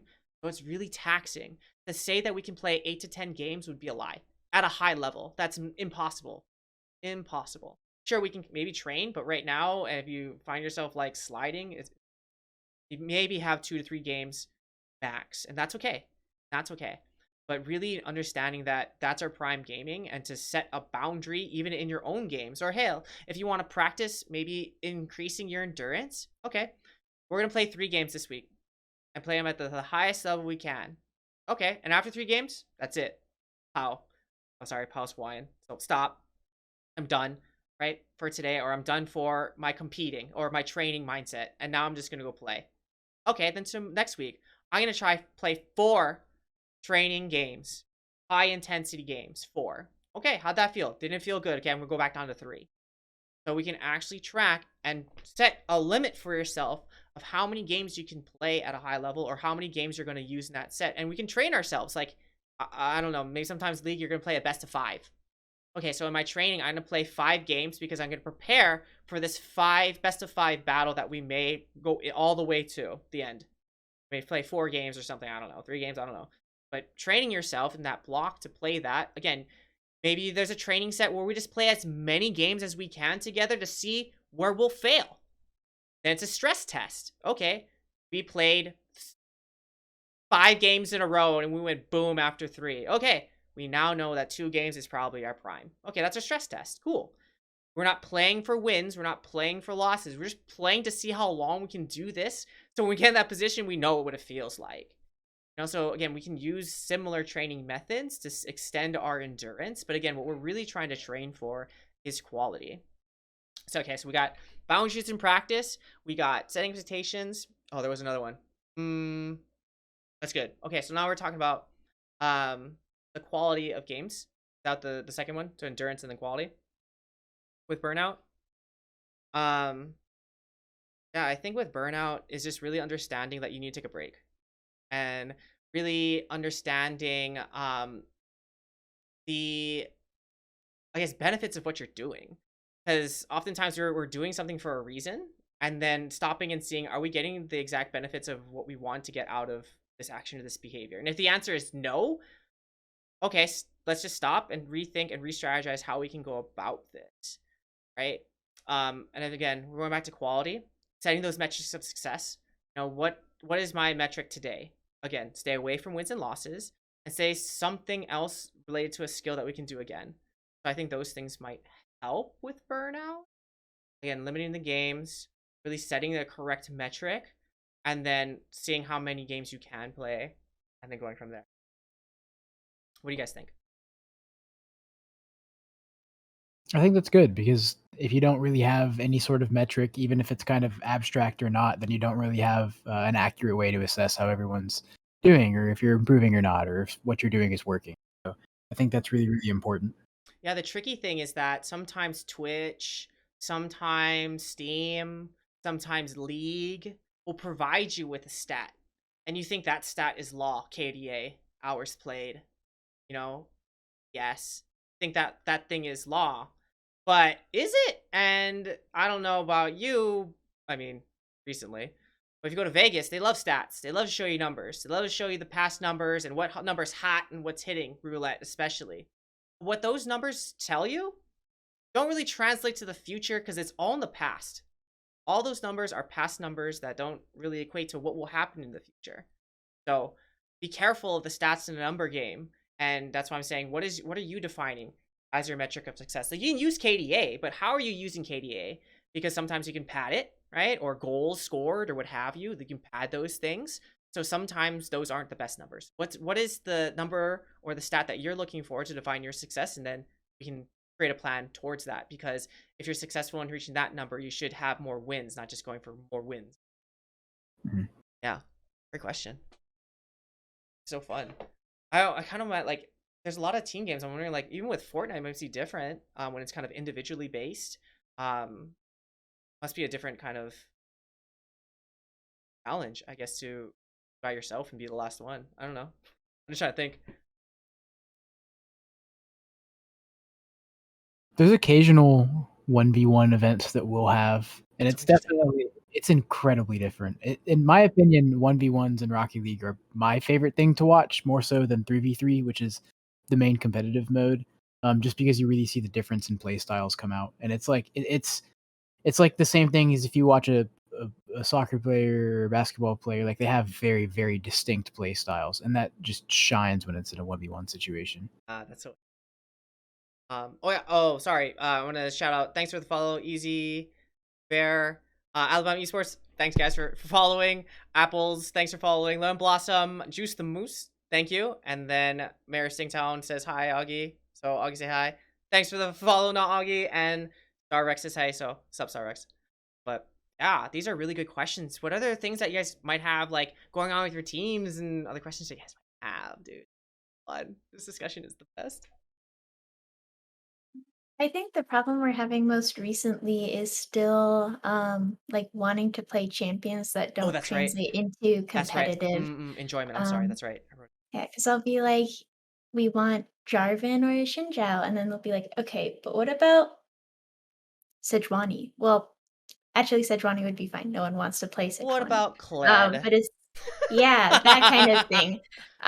Or it's like, okay, we need an engage support. You're like, what about Zyra? So just how Yeah. Okay. I Okay. guess do we make something that works but still lets people have fun? Because sometimes they get tilted if they're not enjoying what they're playing and they feel like they could be doing better on something that they want. Yeah. This is a very, very interesting question. Okay. So I'm sorry. That's right. We're talking about enjoyment. Okay. So I actually talked to a couple of different coaches, and one of the like I think they coached academy or league at an academy. They said at a high level, there's two ways to play the game, and only two ways. The first way is to win. The second way is, and I thought about that, and I was like, "What do you mean?" You go, "Well, if you want to win, it's not always fun because you're gonna have to do things that you don't want to do or play things that you don't want to play, but it's gonna win, so you have like that's what you play if you want to win. But if you want to have fun, that's totally different." And I was like, "Are they ever one and the same?" And he goes, "They can be, but often they're not." Shit. And I thought about that. I was like, "Oh, it's kind of true though." Because sometimes, I mean, at a pro level, that makes complete sense, right? At a pro level, that makes complete sense. When you talk about collegiate, I think the thing about collegiate is special because what limits collegiate is not, uh, I mean, barring none, because I'm sure this is not to say about Alabama, because I'm sure this is different for Alabama, right? You got like in most collegiates, you don't have the cream of the crop. You don't got the top of the top. What you got is the top of the top at your school. And that range is a range, right? Like there is a fat range of players, and with skill level and what have you. So in that case, I think what's awesome about collegiate is that y'all get to do your own like style and find your own groove with your team. And that's fun because, honestly, what I love about CLOL is that it's not always meta. It's not always LCS comps because not everyone can execute on those comps, right? And so when I talk with coaches, often in collegiate, that's something I try to adjust their expectations of. Like, this is not the LCS. This is not LPL. They can't do those things. They play like two champions, and that's what we play. So you have to figure out how to creatively make a comp around these two champs that will work for the team. But that being said, if there is just that I think this is what I want to play, and I don't know, I want to play Orange Jungle because I think it's good. Okay, you can. However, that's a lot of pressure on that player because unless they can tell us why and how it's going to work and what they're going to do to make this thing fly, if we lose, it's on you, basically. Because, I mean, yes, League is a team game, and the coach probably will bring a draft or know what the comp wants to do or what each player's pool is and what they can do together. But if someone goes random and says, well, I see you, I'm going to do this, either A, they need to have a great explanation about how that champion's going to slot in, what the new win con is, and how everyone should play, or they are just being selfish. They're doing this, and now the team's whatever. Oh, Hydrate, I see you. So I think that's a lot of trust in the team. I foresee that being maybe a challenge or a point of conflict with the team. And I think it's going to be really, like, it's going to be up to the player to be like, okay, or the coaching style of like, hey, either the coach goes, okay, I trust you, because I think that's what a coach should do. Like, this is my suggestion. You want to play it. You're the pilot of this champion in the game, so you go do what you're going to do, baby. But if they can't perform, or it's just a poor pick, then explaining's up to that player. And now they have to explain to the entire team why they wanted that. And now it's why that's important is because their decision didn't just affect them, it affected the entire team. And sure, it was fun for them, right? Was it fun for the rest of the team? And if the answer is no, then we have a challenge or problem that we have to, because the game is not only fun for one person. So go play with your friends. We're here to compete as a team, though. So how are we going to do that as a team? That's a team challenge that player will either need to have to explain to the entire team to get us on the same page, or play together with us. What do you want to do?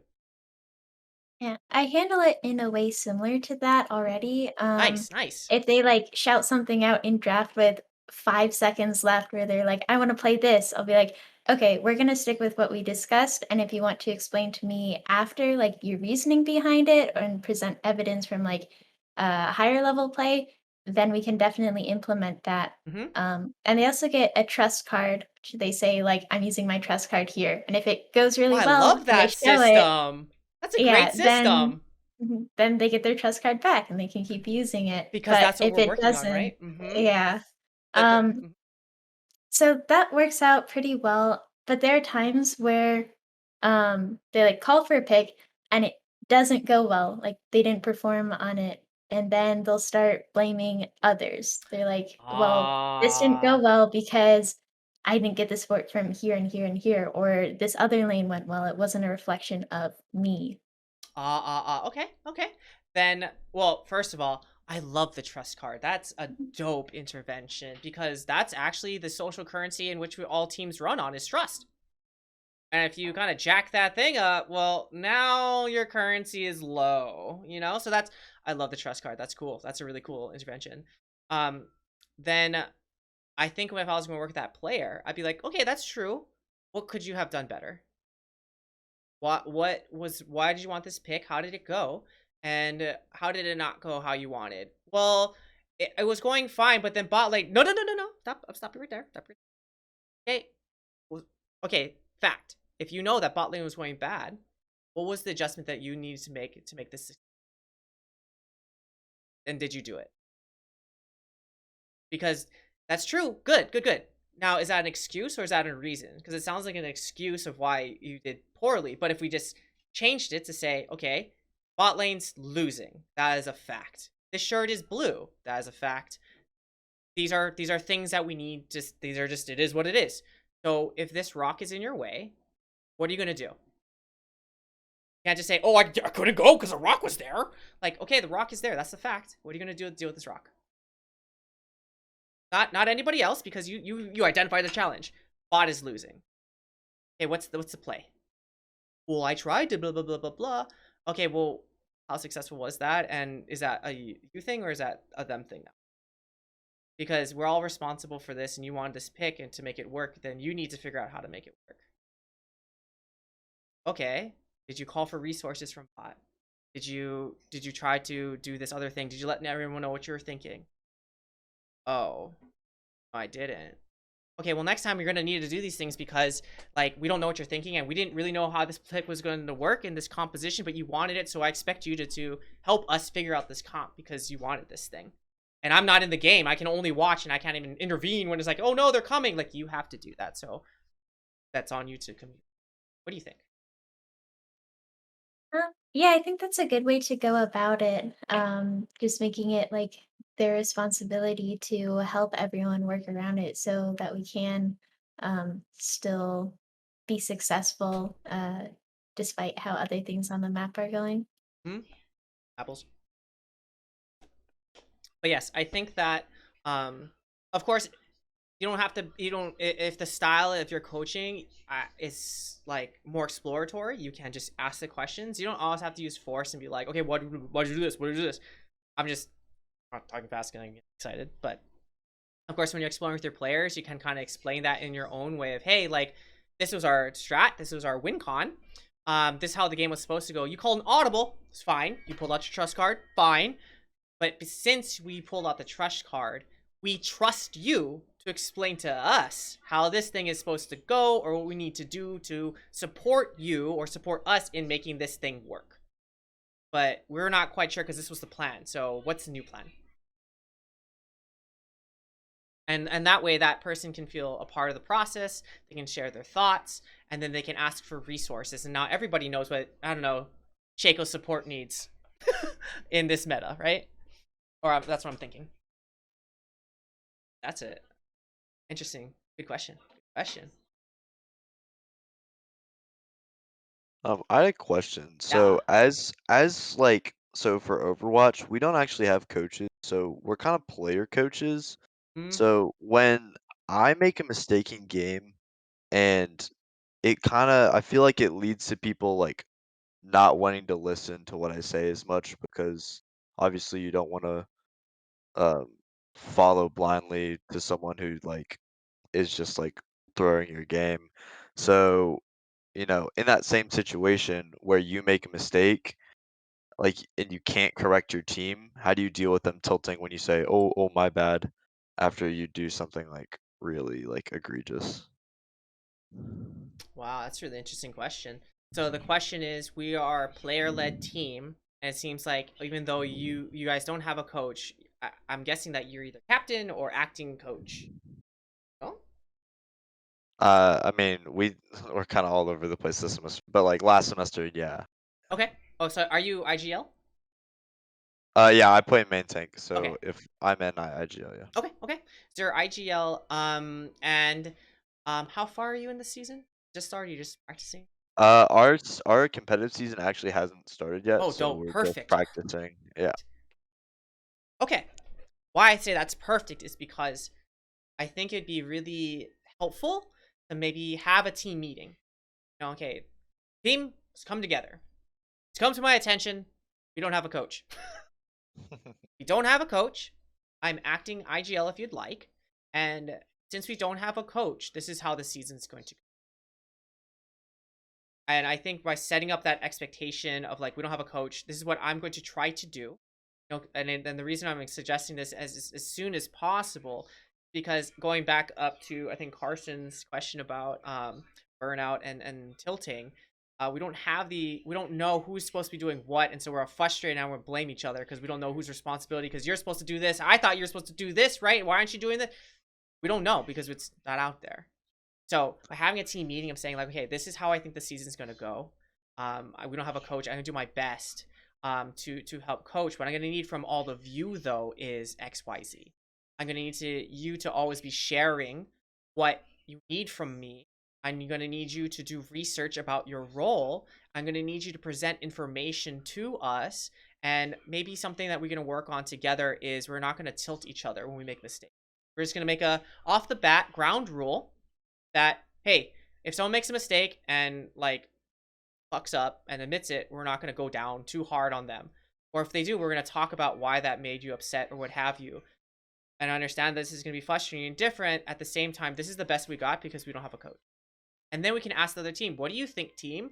What other things like what other rules or essentially you're building a culture, right? You're building like what kind of team culture, team ground rules would you like to create? And then from there we can kind of go from there, because I don't expect you to like know all the answers, but at the same time I'm thinking that it may just be going like coming down to I don't know who's responsible for what, so let's just make some type of structure so everyone has a responsibility and you can create buy-in with them. What do you think? I think that's a lot of insight, but I have a follow-up question Yeah, boy. also regarding being a player coach. Um, some of the players on the Overwatch team have some pretty big egos, Uh-huh. and obviously with some people, I mean, I'm friends with them in real life too. So the two-part question of how do you split up your social life and your competitive teams? And how do you deal with your best players clashing with like ideas of how to play the game? Hmm. Question to your question, what type of structure would you like to have with them? Well, I mean, realistically, having everyone like respect each other, turn up for the games, try their best, get better, grow, and then like compete. Hmm? Um, but it's kind of hard to, as a player and like a captain or a coach, to kind of remove yourself from the equation, either in the game or outside of the game per se, to like just put your team first or Ah. to side. Like we had last semester we had like a huge issue where one of our like starters like had to leave the team because another starter in him had like a huge like personal conflict. Um, Wow. and like as like a player coach, it's kind of like I don't think I would be able to like make a decision on like who to remove from a team. That's a really interesting position to be in as a player and a coach and balancing multiple relationships inside of a team. Whoo, this thing is going to get messy, baby. Let's dig in. All right. So I think with perhaps the player and the coach thing, um, perhaps even being upfront with the team, be like, hey, like, look, real, I know all of you in real life, you're my friends, and at the same time, I'm here on the team as your coach. So I want you, like, for me, it's challenge. You can be open and honest. It's challenging to split these things. However, I want to be clear when I'm here in this capacity as your coach. I'm going to be looking out for the best interest. As your coach, my job is to put together the most cohesive and competitive team I can. Personal, like personal relationships aside. I know that's gonna be difficult, but that's my job as a coach. And so, just being upfront there, like I mean, that might be hard for you if that's, it might be challenging. And then I think if you want to manage the player, the personal aspect after, you can always say something like, if you have something that you want to talk to me about, we can always talk. I'm always open to talking. But again, my job right here as a player on this, or coach player on this team, is to create and facilitate the most productive team I can. And we can put some things into like, hey, if you're getting too tilted or you're getting too angry and you need to do something, that's fine. Mute, go away, come back 5 minutes. It'll take some time because I need everyone to be able to talk and share their ideas. And together we need to decide what we need to do. Egos aside. So it doesn't matter what conclusion you come to. We just need to sit down together and figure out what we want to do for the next play. Or if this scenario happens, what we will do together. Because the right play is the one we do together. Because if you go out and you do your thing, you're going to get picked off. And that's going to leave us without someone that we need. Especially if they're like a carrier or a tank. If you go down, bro, you literally screw us all. So what are we doing together? Is ape strong together? I think that would be my technique, would be like, okay, we need to decide, and whatever is right is what we do. So what is that? And if it's an ego thing, maybe I would even step aside and take some players afterwards. Like, hey, dude, I got really upset. What happened? Oh, I just thought he was like trying to say something, and he thought he was smarter than me. He's like, oh, I see. Okay, got you. So you thought he was trying to attack you for this? Okay. Well, what did you want to communicate instead? Like, tell me. And so you can kind of take people aside and have these one-on-one conversations as a coach or a friend or what have you, and then integrate them back into the. I think that might be helpful. I definitely agree. I just think it's hard to Oh hell yeah, dude! when Your when position's they're rough, bro. well, I'm just saying if say it's like um say they're both play the same role, we only have one Oh. sub, and how do we pick who to remove from like an equation? Like Mm. like without putting your team at as big of a disadvantage while also being, So mindful of what's actually going on. got you. So the wrinkle is they both play the same position. They need to play for the same position, like that for it. No, I'm saying so we have two starters and one sub player for each tank damage and support. Damn, that's a lot of So if people. both my if for instance this is not the scenario that we face at the moment, Yeah, yeah, yeah, yeah. both my DPS have very conflicting feelings on how stuff should be going down, and someone's making mistakes and people are flaming and being aggressive. If they're both doing it, then how do we uh, address it without being unfair to the other party? Interesting. So you have, wow. Okay.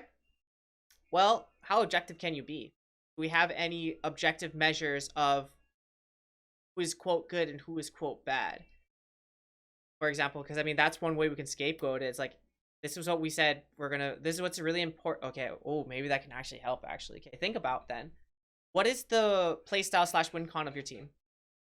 Or the overall the style, and that might change with the players that you have and the heroes that they play, but typically each team has a style.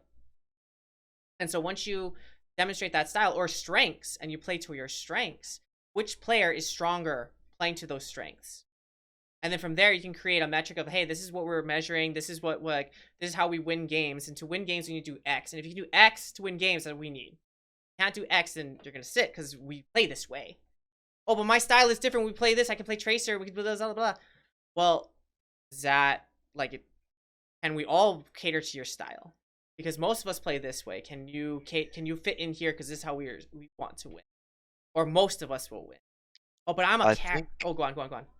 I think the issue with that with Overwatch is there's a very clear defined meta. So each team has the same win cons, but they're not necessarily less or more important Mhm. because there was a meta where it's all about ult cycling, and when you remove one player from the equation, the sub is just going to be worse than that player at the same thing, Feel. most likely. So do you have to keep in mind what the sub is better at playing? Being like, oh, well, the sub can't do this, so we have to take you out. Sorry. Here's a better question. Or not a better question. Here's a different question. What is more important? Someone that is really good, has a really strong ego, and doesn't want to play with the team, or someone that's not so good, has a really good attitude, and is willing to learn? I'm just saying when you have if both of your if both people have conflicting personalities and you remove one from the equation and two people are they're still tilted. Like if I take out my best tracer player and put in like a a tracer player, 400 SR and has way less practice time than them, obviously it's going to hurt the whole team. Yeah, Um, I just don't know whether our yeah. competitive performance is going to be more affected by having a worse player in or us being kind of tilted. Typically, what I found in my experience is the team that's tilted does worse because I I think like a good example would be where like if you're a mechanical genius, top on the leaderboard, you're really good, you can pop off, but then something bad happens, you pop off on the team, you're not an asset, you're a liability. Because now in a very cognitive game that's cognition's very influenced by emotion, if someone's unable to check their emotion, their cognition is poof, and then there's their gameplay. And what's even worse is someone goes poof and now I affect somebody else, and now that's two people down instead of one. So judging from the like pro play and my own experience, it's much more hard to manage personalities than to start with someone that's weaker, really invest in them and growing them so and they fit better into the team. I Because if not, you're gonna constantly be battling these two personalities, which is gonna be more work and more headache and so much more variability in their performance because I'm more worried as a coach between these two cats fighting than what I'm supposed to be paying attention to this other team. And that's not good. So if push came to shove and if it was personality or performance, I would go with because you can train performance. Because when we talk about performance, that's a skill. It's harder to train someone to change the behavior if they don't want to. But if you have someone that's motivated to practice and train in their game, I'd take that. Because I think it's harder to make someone want to be someone's friend or want to talk to someone nice versus someone that wants to be a part of the team. That's the harder thing. My experience.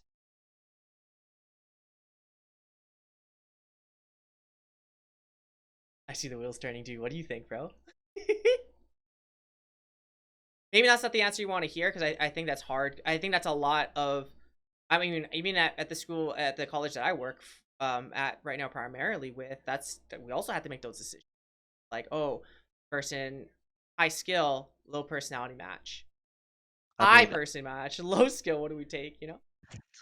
yeah, I can agree with like performance versus like your team being all in a good state of mind, but a lot of I know a lot of our players also kind of tilt when they lose, and I Ah, okay. I think the cool thing though, because you're so early in your season, and your competitive season starts when? I think our first game's on Friday. Oh, the season starts soon. Oh yeah, well I mean if Tespa was a better organization then we would have started a month ago. Oh, okay. When does playoffs start and things really start mattering? Playoffs, like the end of November, I think. Okay. Maybe the beginning of November. How young is your team? So our team, we actually we retry out every semester, but it's mainly actually just every fall. Um, so we've only practiced a couple times together, but most of us have been friends for a long time and have played together before, and it's just kind of about like working in like the new links. Um, Yeah. It. The reason I'm asking is like, all right, so it's tilting to lose, but yet you're expecting to win, and you've only been together for like. I mean more like when you take out your best players and you don't give yourself the best opportunity to win. And, even if you remove a player because you think it'll make your team um like their mental better, then you just start losing because they're not in the game. That's the It'll thing. just boom you That's the anyway. thing. Okay, so I think that's okay in general. In general, oftentimes, and I tell this even with my like personal clients. Yo, so happy that you're stoked to work with me. I'm so happy you want to make these changes. It's bad news. And they're like, what? And I'm like, dude, I'm here to tell you that it's gonna get worse before it gets better. And they look at me like, what? I hired you. I work with you for coaching. You're supposed to make me better, bro. And I tell them, yeah, that's exactly what you hired me for. But I'm gonna tell you right now, you're gonna get worse. Things might suck a little bit more before they get better. They're like, well, how come? I said, well, you've been doing this way of being for a really long time now. So much so that you've come into some problems and that's why you hired me. We're going to be doing things differently. I'm going to be telling you to try things differently that you may not have practiced before and you're going to suck at them. But that's okay because you're supposed to because you haven't done that before. Like, I'm teaching you how to re-walk because you just lost that ability and I'm reteaching you. It's going to be hard. But once you learn how to walk properly, you're going to be just fine. The equivalent would be like, hey, if you guys ever broke a bone or anything before, and what happens if you break it and it heals all jacked up, right? You're like, either usually like, oh, you should probably go to the ambulance. You're like, dude, I have health insurance, man. Like, I don't want needles. I'm gonna see the doctor. So you let this thing get all jacked up and it heals like that little small hand on Scary Movie. I'm talking about like this claw thing. So you this is it. This is what you have now. But you're like, you know what? I'm gonna learn how to play. So you like take your little claw and you like go on your mouse and you get really proficient at it so much. Maybe you hit Challenger, maybe you hit Valorant. Like you're good with this claw. But then it stops working and you're not able to do it. Start falling and you come to me and you go like, okay, what's wrong? I'm like, your hand's all jacked up. And you're like, no, my hand's fine, bro. Like it's fine. Look at it. It push buttons. It's good. And I'm like, dude, your hand. Look at it. Okay. I got bad news. I'm gonna have to re-break your hand because it's all jacked up. You're gonna be in a cast and out. You're gonna be straight. It's gonna be perfect, and you're gonna hit Valorant twice as fast. And in fact, every flick will be perfect because now we can have a better range of motion with this hand. And like, what? That's exactly what it is. You're re-breaking bad habits to make something healthy, and that process isn't going to be good. And I'm saying you're going to lose more games. But as soon as you get that system, you feel it straight, it's going to be smoother. It may not be smooth at first. I guarantee you're going to lose some more. That's part of the process because you're remaking a system essentially. But the question is, I think you know the system. I think you've been in it. I think you know where it's going to go. The question is, where do you want to go? Because if you continue, it's going to go somewhere where you're thinking. But there is a chance that if we do something else, it might go boom. But if we do it correctly, it might go better than where you think it might go. But at the same time, like most people with changes, it's safe to know to do exactly what we do.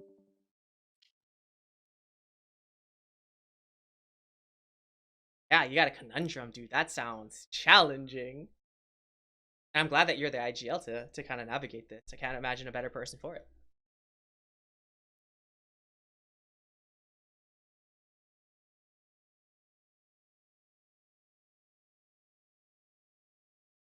Dude, this is great. Other things that we got going on, or let's just take a tea right here. Let's take a tea. Let's check in with everybody. How's it going? What are y'all thinking about? Give me some thoughts, friends. I think it's been going really well. Pretty much everything you've said in some form or some capacity has been like useful or directly applicable to a situation that we've either arrived at before or are at right now. So this is, I don't know. It's just things that it's not that you never thought about them or never considered them. It's just you never thought to go about these things systematically. And I think a lot of the things you've said, if we like make a conscious effort to think of or a conscious effort to do, like that consistency is what's going to make the biggest difference. Others. Yeah, definitely. Stuff you say definitely does make sense. Just basically like you don't really think of it then on some of the key inputs, but if you actually like just sit down and take a step back and look at it, you're just like, man. I mean, it's pretty simple, I guess. I feel like just I haven't really been thinking of it that way. Yeah, sometimes we're in it, like we're just in it and we're just doing what we Mhm. know or what makes sense to us, and we don't really stop and think because everything's happening so fast. And I'm glad we can Mhm. stop and think together because this is the best part. I think it's fun. Yeah. Oh, yeah. So I have a question more for you, getting to know you a little bit better. Yeah. In What's your up, man? experience, I just want to know like what you have experienced in the past with like things you've worked with. So correct me if I'm wrong. It's sports psychology, correct? Oh, good question. So, no, I'm not a sports psychologist. I'm an esports psychologist and a clinical Okay. psychologist. So, the difference between maybe a sports psychologist and me is, well, first, I was trained as a clinician. So, I took 4 years. I have my license. Basically, my degree is in diagnosing and treating mental disorders, essentially. And then I did my postdoc at the University of Southern California, working at the Korchak Center for Learning and Creativity. Basically, what we did there was we helped students be better students. We helped them regulate, structure, plan, think, all these kinds of things, so they could take tests, so they could go to their classes and do all the things that they wanted to do. And so basically, I took all my knowledge of helping students, and that's why I love college. Um, into performance in esports and made everything kind of bend that way. So the difference between an esports psychologist is everything I do is specifically for a sports psychologist is a 2-year master's degree where they focus on performance psychology. So how the mental aspect of how to improve someone's performance. Why I think I'm more suited for esports is um, not only do I do the performance piece, but because I'm a clinical psychologist, the cool thing is that if my player has anxiety, um, ADHD, depression, more heavy diagnoses, I won't treat it, but I will understand what they do and how they think, so I can again cater those techniques for them. So I think I have a much more like wraparound, holistic perspective of a player. That's why I'm an esports psychologist. So um, yeah, that's my background. Sorry, that was a long-winded. Yeah, I'm esport. No, that made perfect sense, and Ah, I could kind of see some of that when you opened my eyes to thinking about like when someone sits down to play. Talk. I think you mentioned this. We were talking about like the tilt factor with like frustration and boredom. mhm. How like when someone sits down to play, there's also the other factors that they carry with them, and how the rest of their life is Absolutely. going. All the other existential things that they're dealing with, and yeah, I think that's something that we don't really talk about in coaching, how, like, we always talk about mentality Yeah, as this singular instance where you sit down to play and how are you doing mentally with the game, yeah, whereas, like, there's a lot more going on in your life that will affect your gameplay that we don't ever talk about that I think needs to be considered. absolutely. I'll pass on a tool that I got from one coach that was really useful for their team. I think they play competitive Heroes of the Storm, and they actually incorporated this thing called a mood meter before every game. Shout out to Cavalier Guest. Shout out. What he does with his team is he uses a mood meter. So you can find one on the internet, or you can make your own up. Just say like on a scale of 1 to 10, 1 being terrible and amazing. Like what is your energy level at today? Mhm. How here are you today? Um, how excited or energetic are you today?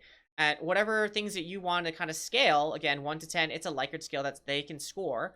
And you can actually get that data because what the instance that Cavalier gave was one time he used a moon meter, and one of his players, I guess, ranked on like low energy or something like that, and they gave him a hero or a champion that was a little less mechanical, where they didn't need to like really focus, and they could kind of like be in their own head and be fine and not really need to like worry about other people, and that actually helped them win that game. So even those small little check-ins with your players to see where they are can, really help. Ooh, I got you, Augie. I got you, baby. But yeah, so some of these things, like, I really do think that that's some things that we don't always talk about, is like the other things that can get in the way of performing. And I think sometimes sports psychologists just focus on the performance in the moment, but Mhm. it's all in your brain. Dealing with those factors, especially in esports. For sure. I'm down for personal questions or whatever you guys want to know. Like, like whatever you guys want to know, I'm here for you. Like, but at the same time, we've been. I can sit here all day, man. And here's the thing too, like, if we don't answer all the questions today, I'm down to do this again. Like, I'm down to get updates. This would be really cool. To see how your teams are going, or it's like, okay, we talked. I tried to do some of the things you tried to say, and this was happening now. Like, oh, perfect. What have we got now? So, do you like specifically have preferred games that you yourself coach, like MOBAs or FPSs? Yeah, good question. Yes, I do think I would love to see in the future, like, esports psychologists for specific genres, titles, because I think each game requires a little bit different thinking or have like vastly different needs. So I would say I'm a specialist in like MOBAs. So League of Legends, Heroes of the Storm, Pokemon Unite, shout out, whoop whoop. Those would be like my specialties. I've also had some experience in some tac shooters, Rainbow Six, and Valorant. A little bit of Overwatch, just, but I think each genre needs different needs, and we're talking teams now, right? But think about like fighting games, like they're gonna need something different. Like card games gonna need something different because they're playing with RGN all the time. Like that's a totally different thing to like deal with tilt. So I specifically deal with MOBAs and tac shooters. But if I had to go one before the other, MOBA tac shooter. Okay, and this is my last question because I I got also you on have to go. Blossoms. Yeah, baby. But where do you see the scene or want to see the scene go? Like, why do you do what you do now? Damn, what a question. What a question. Ask that one more time, because I heard two things, but I want to make sure that I answered the right one. Okay. I guess my more important question is why are you getting so into esports psychology and, like where do you want the scene to go? Or like yeah, where do you want the scene around esports to go and have like coaches involvement? Oh, you guys love me stretching. I got you. Um, I would say what I love and why I'm getting so into esports is because it's specifically collegiate esports. It's the intersection of everything I love. When I was doing my training in graduate school, my target population was like 7th grade to adults. Like, I didn't want to deal with kids because their parents sucked, and I could do awesome work and help them, and they go home on the weekend, they get beat up and have to like, okay, why are you acting out? Oh, okay, well, there goes 2 months of work. Cool, awesome. So I liked the developmental stage of 7th grade, college especially, because like you're coming into your own, you have your own thoughts, your brain is still cooking, but you got really good logic. It's great. And then I've always been a gamer. I've loved games. I always in my own practice, I've been integrating games because I've been playing games with people, and they come out and they share things, and you can teach a lot of things through games, like how to overcome challenges, how to regulate your emotions, how to express your emotions. There's a lot of lessons that you can learn through games. And then when I found that I could do something like this, like use my skills with my target population, posture, like that's something I wanted to do. Like I really wanted to help gamers because I love games. I love the age population, and also I could relate to them and teach them things through a metaphor that they were already participating. I could help them fight their own demons on the rift and then help them fight their own demons in real life. Because like I said, all these skills that we talk about, we're talking about relationships, we're talking about conflict resolution, we're talking about self-regulation, we're talking about motivation, we're talking about existential, what do you want to do with your life, all through a game. We're talking about rhythm, we're talking about pacing, we're talking about being a good person, all through something that's fun and enjoyable. So that's why I love it, especially collegiate. And to answer the second question, kind of leads into that. Why I want to stick in collegiate is I think that oftentimes collegiate has a lot more resources where they invest in players and students. Like they have a counseling center, they have people to actually want to spend time with them. Versus when you go to the pros, most of the oftentimes, what's the point is to, right? That's all they really care about is winning, and sometimes winning and development don't go hand in hand often. So where I would love to see the scene going in, I would really love to see the scene heading into the direction of like AYSO soccer. Like we actually, everything that we covered today, we're asking, you all are asking really good questions, and the reason why, you guys never had any like Little League Overwatch or like Pee-wee League of Legends. Like there was none of that. There was no qualified, oh maybe not qualified, but there was no adult there to show you how to practice, how to play, how to like do the things you need to do. There's no structure for it. It's the Wild West. So I would really love to see the direction of games and people investing in the development of players, where instead of cycling through them like, oh, they're old now, goodbye, versus like, no, I actually brought this person up through the ranks. I know how to keep growing players, and then we don't have to have this like 2-year pipeline of a pro career. Instead, we could have dynasties of players and like having like people doing it correctly, with actual development and improvement built in with structure, while keeping people safe so they can have fun. I think that's where I would really love to see it go. And I think we're seeing it kind of in pros, where some of the pro teams really invest in player development and player support, and oftentimes those organizations win. So I really hope to see it continue to go in that direction, where we continue to invest in our players, invest in their needs, so we can continue to develop. Because honestly, like right now, in some of the games that we have in NA, like, okay, what if I don't know, this could be blasphemy, but I think from just watching, if the game involves a gun, we're good. Or if it's a sport, like a traditional sport in like electronically, decent. But as soon as we get to like other games, dude, it's the equivalent of like Major League Men's Soccer, where we're just happy to go play in the pool. We're not going there to win. We're just happy to show up in like USA, But I really wish it was more like women's soccer, where we're like crushing it. So you guys are just making me want to drink my whole entire water. I'm for it. Let's go. But how's that sound? Did I answer your question?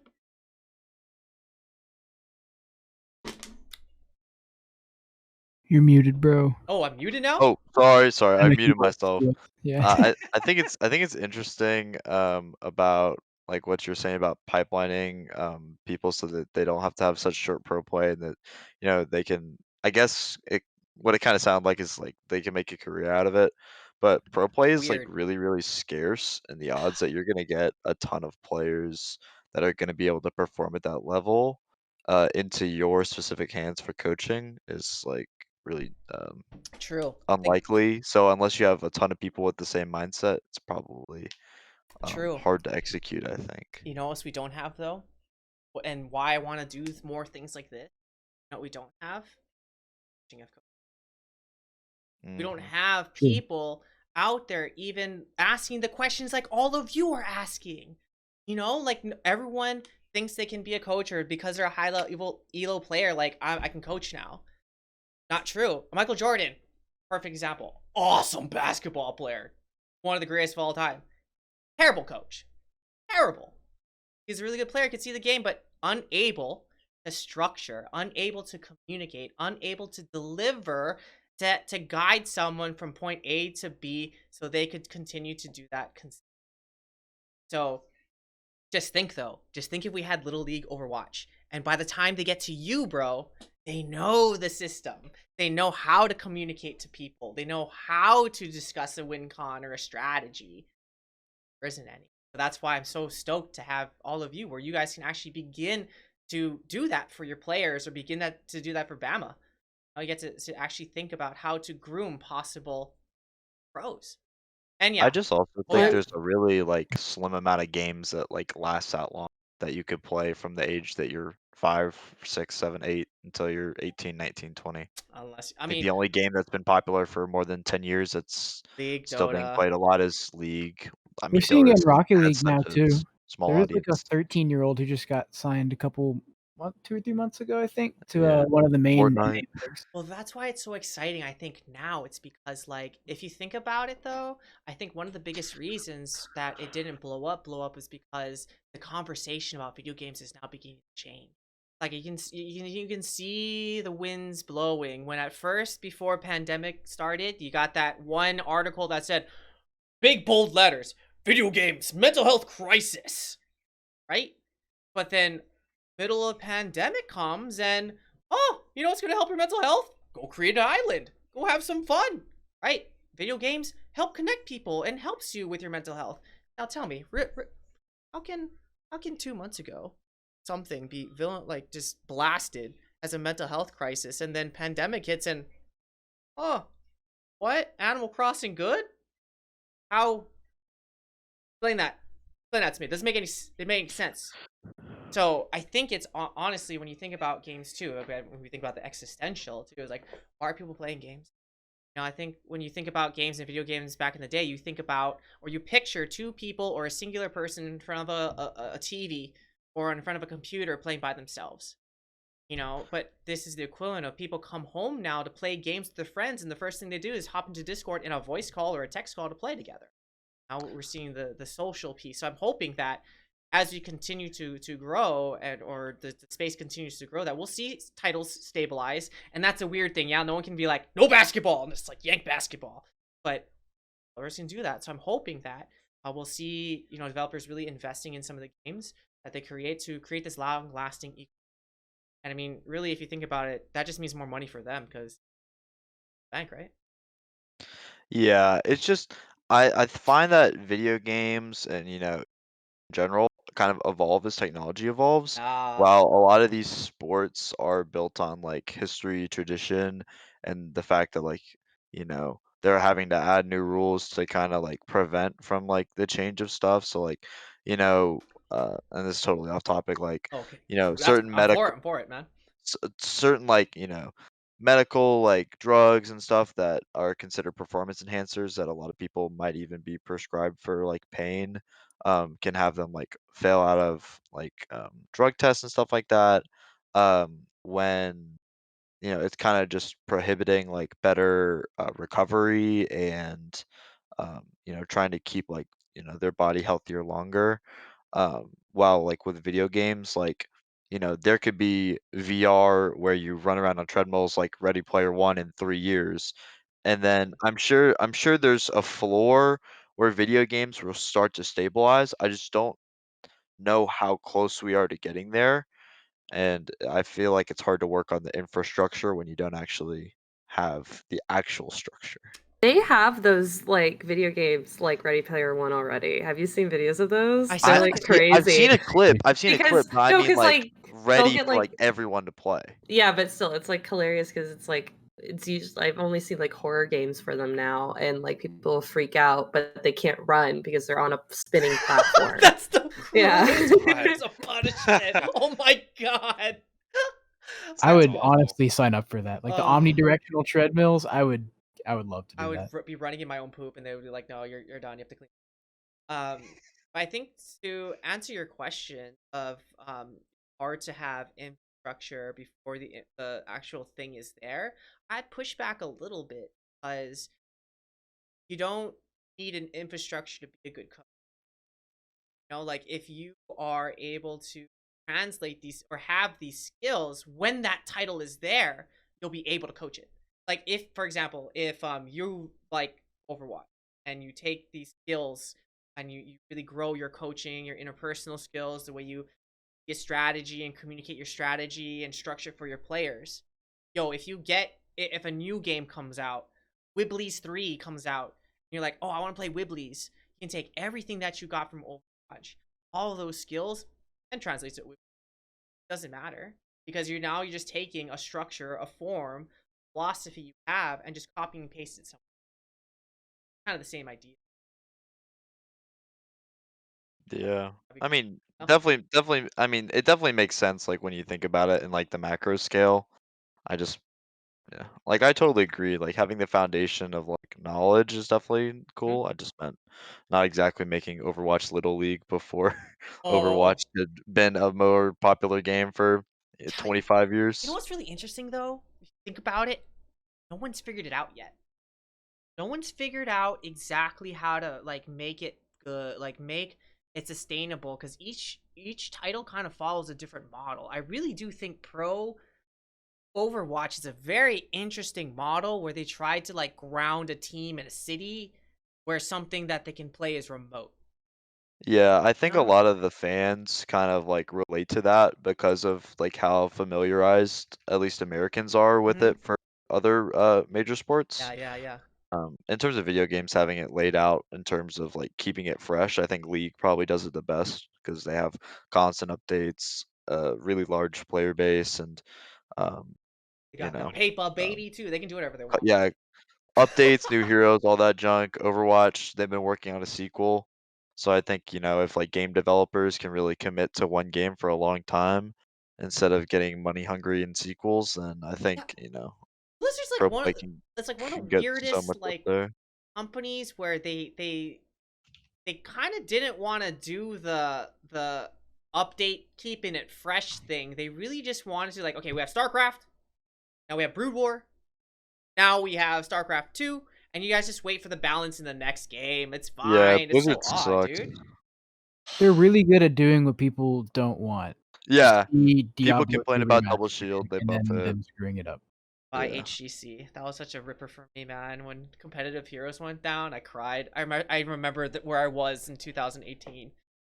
Oh, cries. Yeah, I mean, this conversation I think is I'm so like all these points y'all are bringing up. I'm so stoked that you are because y'all the change. Like you will be the next coaches. Y'all will be the next generation of grooming. You know, if not you, the person you've groomed, that life you've touched, that person you've coached, like that's you, man. That's your legacy. That's sick. That is super sick. And you guys are asking all the right questions. Like, I'm so like happy that you are, dude. Okay, sorry. Yeah, yeah, yeah. Yeah, I actually I have to head out. I got some stuff I gotta handle, but Yo, thanks for coming, look man. forward. I look forward to speaking with you again. I definitely think this was a positive experience Oh, likewise, and likewise. lots of stuff to learn. And Sure. I'll probably watch the VOD, so don't delete it. Nice to. Okay, yeah, I'll try to cut it up for and try to put it somewhere on YouTube on. That's okay. I got Please you. do. All I right. want to put my players here. All right. Yeah. Have a good one. Show my parents it. Well, how about this, guys? Like, well, first of all, thank you so much. Juice, if you gotta pop out, that's cool, man. I just want to say thank you Mhm. to University of Alabama, Roll Tide. Thank you so much for having me. You know, some things that I think that we can do if y'all are open to it. If y'all want to, like, if you want to bring your team and I can come in and talk to your team, I'm down for that Please. too. If you want to just, no, I will not talk to individual players as a punishment. Not when I'm down here. But if you guys are like, hey, we ask some questions. You know, if you want to do some development as a person or whatever as a team, we're gonna like Q&A on stream or whatever. That's cool. I would love to come back and do like a check-in with all of you to see like how you guys are doing and answer any other questions. You know, maybe a month or two down the road or what have you. So let's just keep this relationship open. Like I really enjoyed this.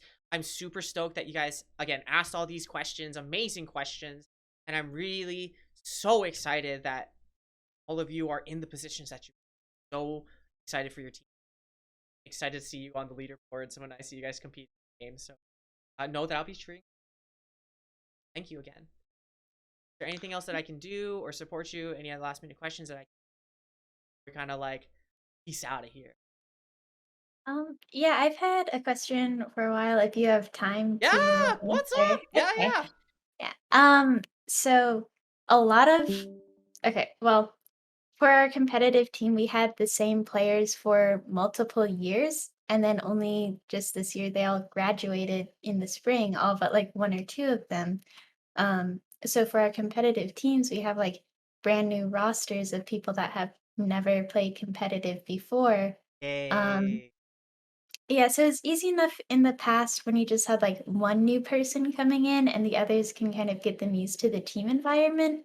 But now I'm just having trouble like with people kind of switching from that solo queue mentality of I need to 1v9 all the time to it's okay to play weak side. It's okay to not be the one carrying as long as you're like providing what the team needs, I guess. Ah, okay. So you have a brand new team. You've had before you had a almost a dynasty, the exact same players playing together. And now this year it's kind of a new crop of players. So you're running into some growing pains of normalizing playing on a team together. Sounds like, huh? Cool. Awesome. So I think one of the things that might help you is normalizing that and understanding and setting their expectations of, yo, listen, we're a brand new team and we're like you may have ideas of what it was like in our level of performance together based off the last couple of years. At the same time, that's not our team. This is our team this year. We may have some rookies, we may have some people new competitive, and because of that, I need to set a tone of how the season, and maybe you can invite them like, how do you think we should, what do you think it's on a team? They'll all share, and then as a coach be like, that's cool, really like all the things you said, awesome, this is how I want us to, and then you can actually set that culture of, hey, like, I just want everyone to be open to trying new things. Some days you will play weak side. That's what we'll be practicing because we're trying it out, because hey, we don't know yet, and if we don't try the style and you don't try to fit the style, we'll not have good data to see if this is the best style for us. So today we're going to practice weak side top. Tomorrow we're going to try weak side bottom. The day after that we're going to play through jungle, and once we find a style then that it works for us, then we can really compete and like in the way that we do. But until we find that style, I need everyone to play their role. Everyone will get a chance to carry, and everyone will be a role player. But I need everyone to be, because this is the way we're gonna come. What do you think? Are you in? Are you out? And I think as long as you're open, telling them and like what you're doing, why you're doing it, how we're gonna switch, and then I think the greatest thing is like we're using science, we're collecting data. And if we have skewed, jacked up data, I can't make any good assessments forward. I really need you to try to play weak side top. Or I really need to try to carry top or whatever you want. And then from that assessment, we can move forward. But I need you to try, because if we don't try, then we won't. Are you down for the cause? And I mean I think that's what we're gonna try to do, is always try to get them to loop back and be like, yes, this is the team up, this is what we're gonna do. I'm for it, cool.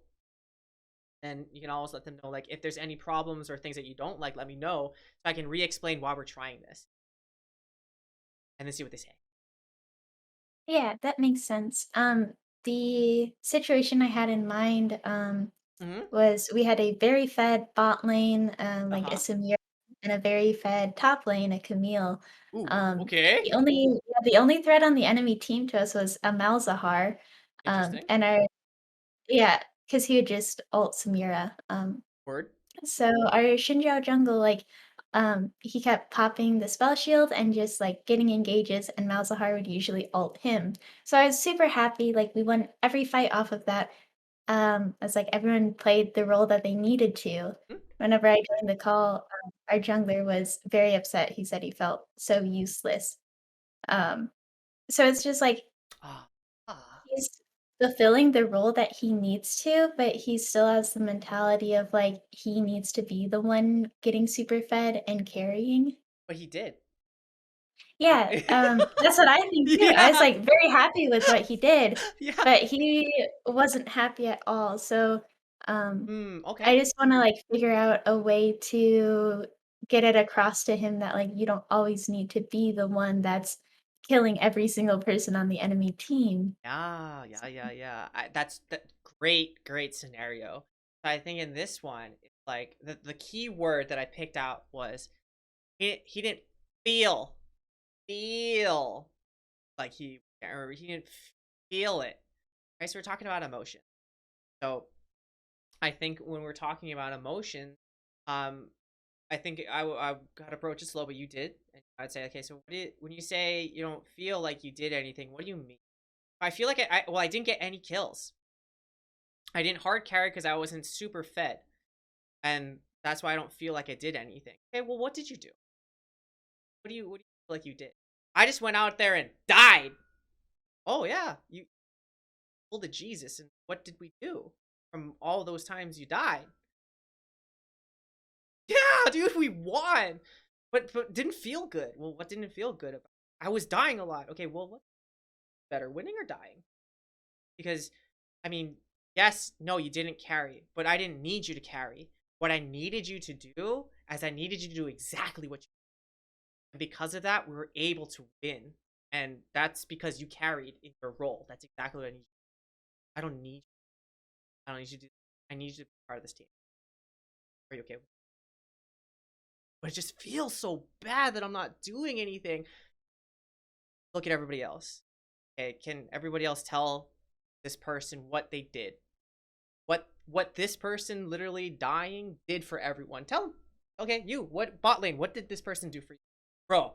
Not gonna lie, it's pretty sick that you died because you trapped them in that ult, and I could just Samira ult and just spray all over their face. It was sick.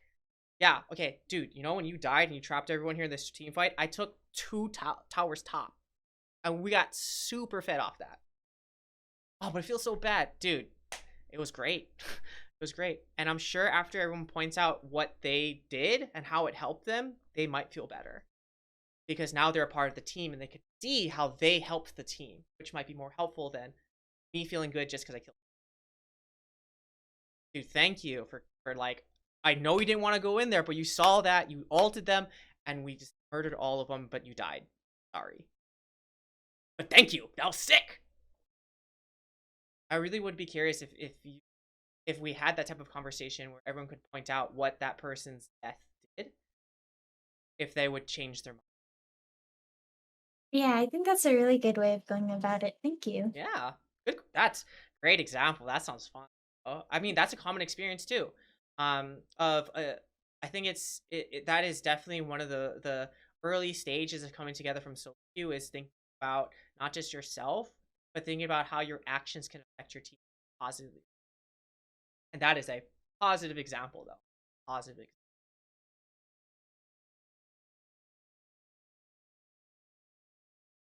That's a great question. Other things, other last minute things we can take care of for today's sesh, friends. I guess Hit it, baby. What you got? With tilting and just like coming down, you mentioned briefly like breathing and whatever, and then obviously being sort of cognizant of what's going on, Absolutely. recognizing that. But so when you say like breathing or standing up, like, what would you recommend? I guess. Good question. CS:GO is pretty Suggestion: always have water around. That's very good. Have water. If when I talk about breathing, things like that, the most effective time to do it is to do it before, so we can practice this. Because oftentimes when people say, "Okay, breathe, calm down," they're like, "Yeah, whatever, dude." It's not gonna work, like, because they've never done it before, right? So, when I talk about breathing, it's an exercise that you practice, kind of like mindfulness or whatever. It's something that you practice, and if this is a tool that you want to use, it's going to be a constant tool that you're going to use, not just like once a blue moon, you know.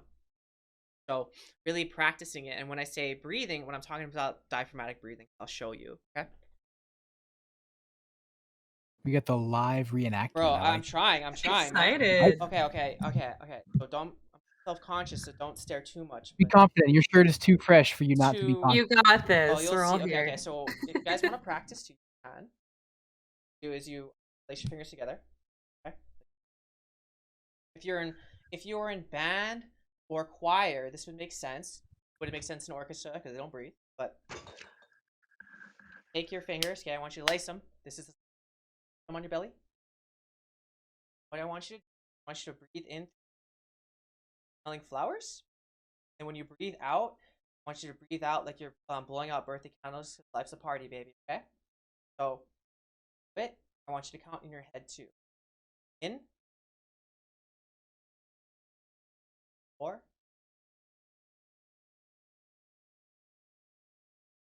out. Reason why I want your hands on your belly, because when you breathe in, I want to see your hand. I want you to feel your hands go up, and I want you again a lot to eat.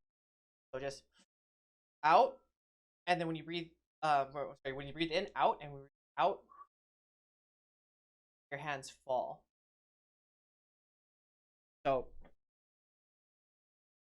now that I have the demo, do again, place arms, place fingers around your belly, put your 2 feet on the floor, find a comfortable position. You can close your eyes, it's helpful. Okay, then you can literally lead. I'll eyes. Follow. Okay.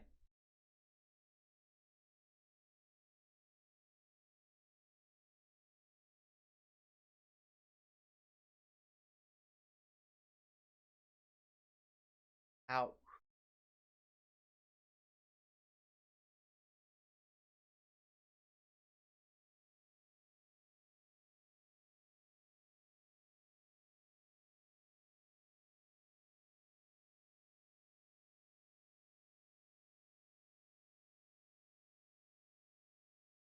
Out.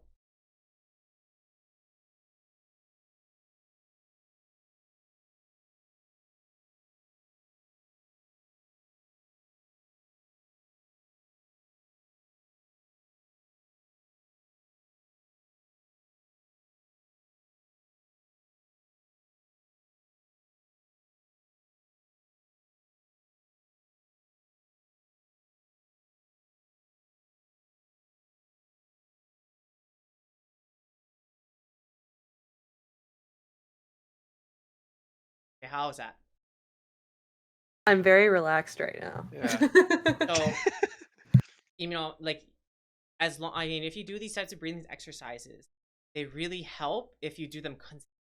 So this is a thing we do before practice. This is a thing we do before matches. This is a thing we do because what we're talking about is a routine, right? Even though it's a tool, it can help you if you put it in a routine and match it with something to help more, right? Like, for example, I always do this before tests. Just doing this thing makes me feel ready for tests. That's why we do it. It helps key into that thing. Another step that we could do, would like, if as a coach, something you could do, integrating this into the breathing part, you can actually put some visualization in there. So as they're breathing, as they're closing their eyes, you can also say, okay, I want you to imagine that thing in your 5 points for the enemy. Got you. Bot lane, awning. I see you. If they're overstepping, you punish them. Okay, cool. Mid is trading. You see top. You see the jungler. You ping, and that signal mid to back off. Miss the game. Happy. You get a lead. You transition. Now you're ready. You're getting ready to set up. I want you to remember to get the crab. I want you to crash the wave. As you're getting the dragon, they come. So you turn. You take the fight. Everybody but. So you can actually, as they're breathing, you can walk them through a part of the game, something you've been practicing. They have that in their mind, right? And if you do visualization, which is really helpful if you integrate sensory stuff, touch, taste, sound, any of these things that you can kind of like talk about. So you can say like, okay, the game is really close. You need to clutch this. You feel your palms sweating, and you at first you think that's nervousness. Now you realize that now that you're ready. As soon as the game starts, you're locked in, focused on smell of the room and how it's comforting. Are adding these small little details in can make it more vivid. It can help you attach to it and makes it easier to think about. So these things with the deep breathing. So I practice. We call that box breathing or diaphragmatic breathing. Those things can help. Or literally getting up. Like sometimes it depends on your team. If you'd like, you can just that's the thing we do after each game. We mute all, take a 5-minute break, and when we're all ready, we come back. And I know that you're ready when you're unmuted. Like that's another thing you can do to space some time to take some breaks so you don't prevent from tilting. Or there's other things like that. So literally getting up, doing some breathing, but again, making sure that's a consistent habit So it's not just like, oh, we just do this thing, I don't know why, but integrated. What do you think? Sounds good. Simple enough. And what we're talking about is, again, we're talking about habits, we're talking about structure. Huh? Yeah. Interesting, fun thing with habits, places, and space. Places and space. There was a study that came out when I was an undergrad. I don't know if I can find it, but the study or the article or thing was discussing about like where they find people bugs. Interesting. So when they find celebrities or bugs, where do you think they find them? In their house or a party?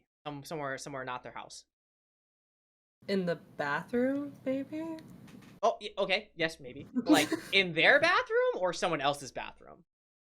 I guess their space, probably. Okay, I would Because they just feel trapped, I guess. I'm not. I see the others. Yeah, I would have actually thought the opposite because I would feel like people this is going to be far reaching by me. I Let's have go, no baby. clue if this is anywhere right at all. I feel like if you're in a position to where obviously overdoses are not intentional. I don't want it to like Typically, make it yeah, sound like typically. yeah, I just want to make sure I'm not like making it sound like Because that would be a I'm suicide. Let's saying be real, not an overdose. yeah. Yeah. But I feel like someone who would push the boundaries of something like that, like a substance per se, would probably be like feeling more apt to do it in a place where like I don't know, boundaries feel like less or feel more broken down. I don't know. You're in a place where things are like different and you're already like adding on top of the risks that you're already at. Like it feels like inhibitions would be lowered in a situation like that. Almost like a peer pressure type thing. Got you. So we got one for home, one for not home. Others? We actually have a split. We have a tiebreaker. What do you guys think? I'm gonna say home, but I don't know if I really have a reason for Okay. it.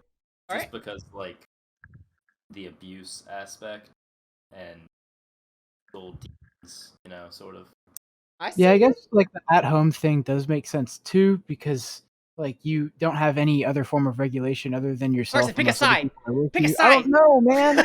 You have the answer. I don't know it. The thing is, I completely get what he's saying too, though. Is it's like you get in those little things where it's like, oh, I'm here, I'll take the risk, whatever. So I feel like it's easier to feel isolated when you're alone and you're like not really thinking that much and you just keep spiraling. Honestly, that's my thoughts about it.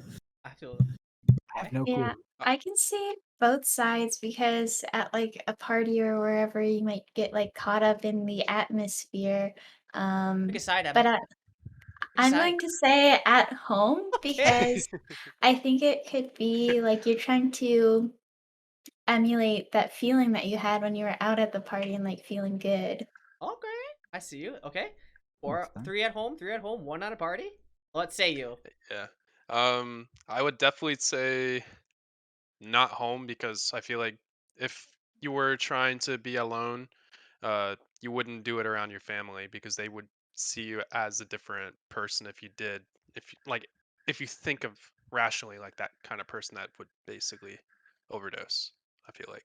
Dude, I freaking love the way you guys think. You guys put a lot of different thoughts in like, oh, I never thought of that. But interestingly, the research on places and spaces found that oftentimes they find people who overdose not in their house. That's somewhere unfamiliar. And knew the it. research found is really interesting where they found that people who do a certain amount of a substance that may be lethal or they're whatever, they can do that amount in a place that they're familiar. But as soon as they go to a friend's house or somewhere, a hotel or somewhere that they're not familiar, they'll take that same dose and overdose because it's too much due to the place and space. And the way that you can translate this to what we're talking about, even to your schooling, is like finding that place to study, finding that place to train, doing the same thing in habits because our bodies love habits and familiarity. So, like, for example, school. If there's a place that you find that it's nice to study, always go there. So when you know that when I sit down at this table, at this place, it's study time.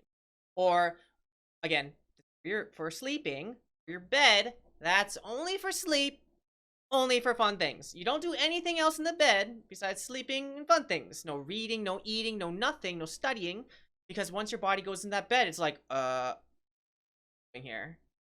Reading? Are we eating? Are we studying? And no. So only sleep, fun. That's it. So when your body goes into bed, it knows it's sleepy time. You know? So going with the game too, as soon as I do these breathing exercises, if it's a habit that I've created or this system that I do with my, every time I do this habit, I know it means X. I know it means Y. I do it before a game, so it preps me for the game. Because every time we do, so that's why I'm saying if you want to incorporate these skills, make sure you're consistent in them, because then your players can get used to the system and can equate this with I'm to win. I'm ready now. That makes sense. That's why I'm Interesting kind of studies, huh? nervous.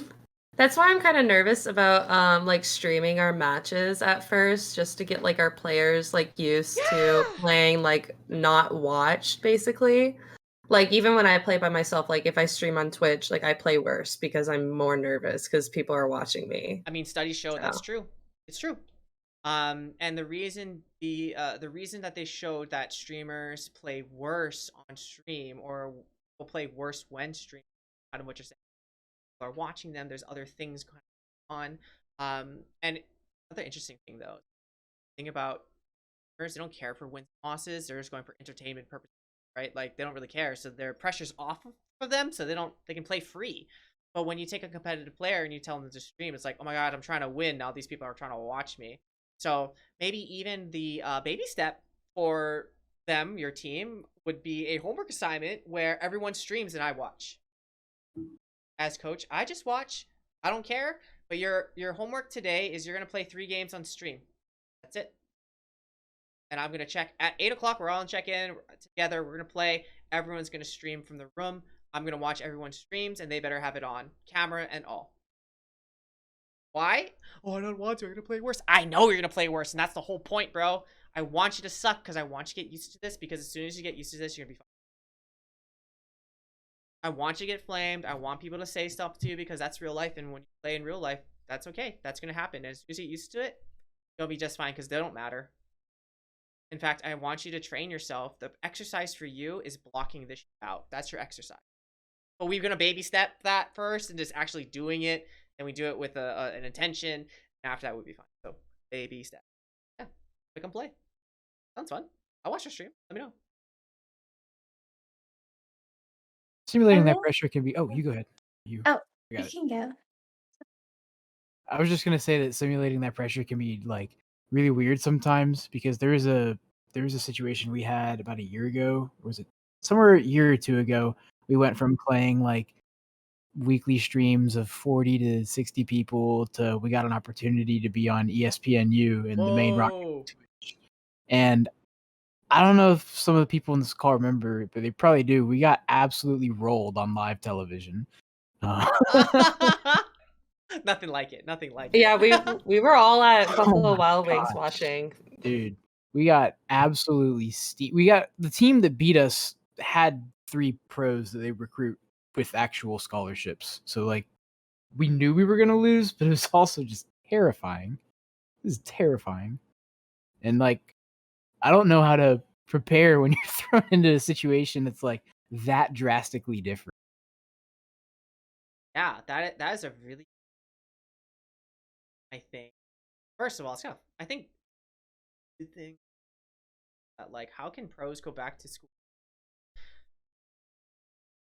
But anyway, yeah, I think for that one and preparing for it, I mean, I think if I were going to do it with you again last year, something I would have done is as soon as I knew that we were on TV, live TV, I would start talking about, hey, we're gonna be live on TV, to happen, and we need to prep for this. How can we start prepping?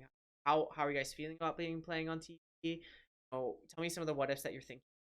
Because I think as soon as we start talking about it, it's less scary, and then everyone's there. We can kind of process what it's like on. I even set expectations about what it might feel like to be on TV, or what happens if people say this. What are you gonna do? Oh, I don't know. But if we talk about it, then it's less scary. Then it's kind of like naming the thing underneath the bed, right? We don't know what it is, but it's the boogeyman, and because we named it, it has a little bit less, not as scary because it has a name. So just getting it out there, processing and normalizing that we're gonna play, and yeah, we're going against a really good team, and we're gonna try our best and see how it goes. And I'm proud of you guys either way. We're gonna try our best, and that's all we can try. So I think normalizing and processing might have helped. But yeah, for that transition of like, okay, on stream to live TV, whoa, that's a cool opportunity though. You know, that's an awesome opportunity. Yeah, I still haven't fully recovered from that beating. Yeah, what you're saying definitely makes sense. We talked about it, but I don't think we talked about it in the capacity that we should have. We should have actually like processed, not just, oh, we're on TV, guys. Look, we're gonna be on TV. Did you guys see we're gonna be on TV? It should have been like, what does this actually mean? You know. So Have you guys played like? Again, we can talk about like, hey, what's the highest stakes you ever played in? You know, or like, what's the most pressure you ever felt, and how do you think this experience will equate to that one? So just really talking about it, processing. I don't blame you. I mean, it's not something you thought of, but yeah, just talking about it and getting it open. I think it might next time. Next sure. time this year. Sorry, Oh. not next time. This year. There you go. I hope that'd be awesome. Hell yeah, baby. That would be sick. It's so cool that each of you guys have like different perspectives from. That's the like one of the coolest guys your company. Sorry, I cut somebody This off. this is kind of backtracking a little bit, but I really like your point about taking maybe like a 5-minute break, and just getting up, um, because currently between matches, we try to like address the most pressing issues, that we saw in the previous game. But after this talk, I'm kind of feeling like that's not helpful because it's not realistic that they would be able to just like flip that switch, make that change immediately. That's something that would require like more practice. And then that's like past stuff, negative stuff. So Mm-hmm. you should just be like mental reset, go into the next one. Yeah, So yeah. I think something that might help. Just normalizing the process, and I think you've noticed it too. If we review the game right afterwards, we're either tilted or we're talking about what so and so should have done, could have done better, or we just stuck to this part and I died. Something that reminds me of VOD reviews. What happens? It's like they'll do a VOD review and it turns into like, oh, that was a sick play. Watch me right here, or oh, don't watch. I just grief here. So like having them like maybe have like 5 to 10 minutes of like, okay, these are highlights. Okay, this is what I really want to focus on.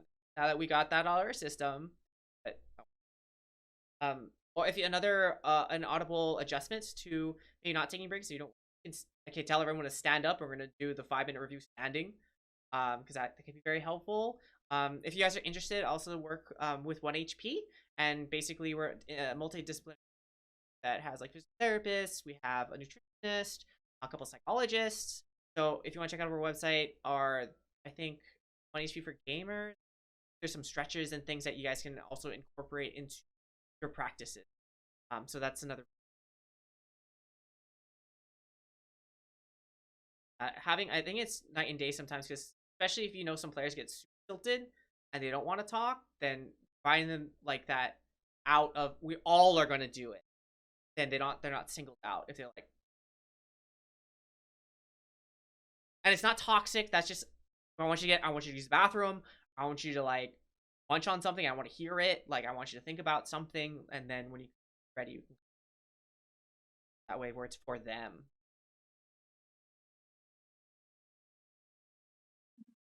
yeah, that sounds like a good idea. I'm really excited to start putting some of the things that we talked about into practice. So excited for these updates for sure. Dude, this is such a fun conversation. I need you to do a session with my teams. Yes. I wanna go straight into the fire and do the like tilts and triggers like as a team. I just I know you're probably having like flashbacks of doing that in the past, and It's fun. I It's just so want to do it. fun. It's really fun because it's not a finger pointing activity because everybody Learning. does it. You Mhm. know, it's a normal human activity, and it's even funnier when people call you out, be like, "Dude, I think you're do this." Yeah, you do, and then it turns into support. Like the next question after that is, okay, when you're doing this, how can I support you? I need to stop sucking. Okay, something else. Something else that I can do, like something I can tell you. I can like do for you.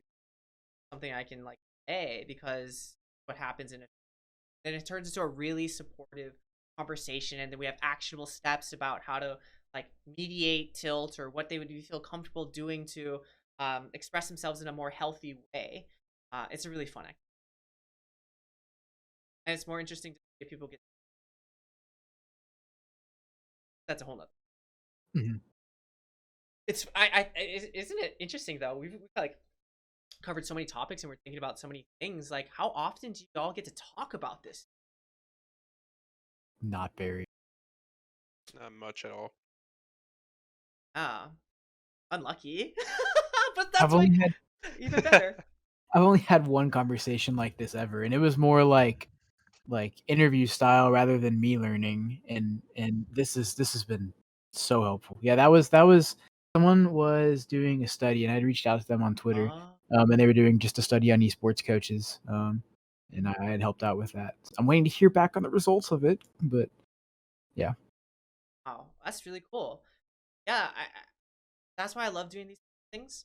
Like, especially with players and coaches, because I think there's not like end time talking about this. And if we can start this conversation now, and even if you can make some type of change, or some type of something, or have a different mindset, or you have a piece of insight that can help you, like, I'm all for it.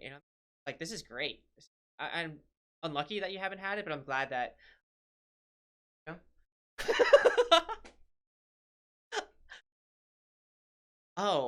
Which okay.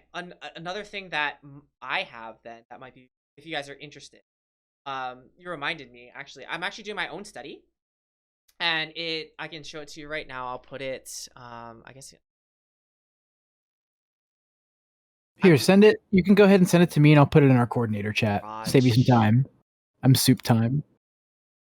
Okay. So I actually am I'm doing my own study, and it's looking at 5 different areas of mindsets, actually, for gamers. And why it's cool is because I don't think you've ever taken anything like this. It was created by a gamer, myself, for gamers like you. And why this is really cool is because you cannot game it. It does not show you what I'm nicely hidden. In plain sight. The only thing, though, I'm sorry, the person that I'm working with, they are of another generation, so they don't understand verbiage. So the only things is that when I say, I don't know, I think it says gender, but it's supposed to be sex. My apologies there. But other than that, it's interesting. Great bathroom material. Some bath. And all you need to do is I will.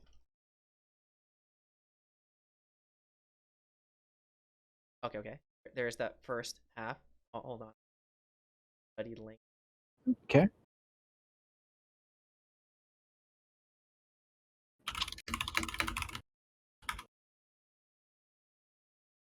I don't know if it's. Okay, perfect. All you need are those links, and then just open it, have a good time, let me know. And then if you do choose to complete it, which I highly suggest you do, send me screenshots of the results, and I can enter you in $100 cash money prize. So if you want to send that to your players, I'd greatly appreciate it. I'm halfway done. So more like your information would be great. And Chad, if you're interested, you can at me and I can give it to you too. Or if you want to join my Discord, there's my Discord. Join my Discord. It's under experiments. But yeah, I'd be greatly appreciative if you guys want to take that for me and tell your team and take it. That'd be great.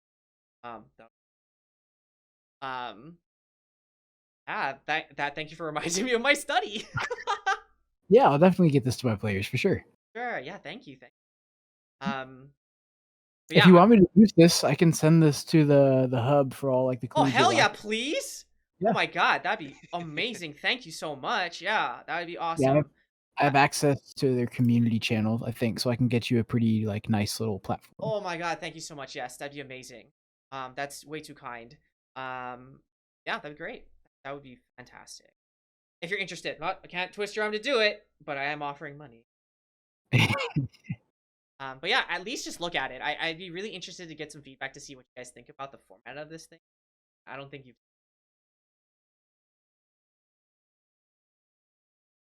So I mean, whenever you guys are down, follow up or to do team, or if you want to come back on stream, if you guys want to do some live coaching one on one, I'd be open to like have a one on one coaching session of a coach. I'd be down to do that too. But I just would love to relationship and help support you as much as I can. Well, we really appreciate you coming out and talking to us. This has definitely been incredibly helpful for every single person here and whoever tuned in and might be watching the VOD. Like this, I feel like we're all saying the same thing over and over again, but we Yeah. can't reiterate it how like useful this will be. So Yeah.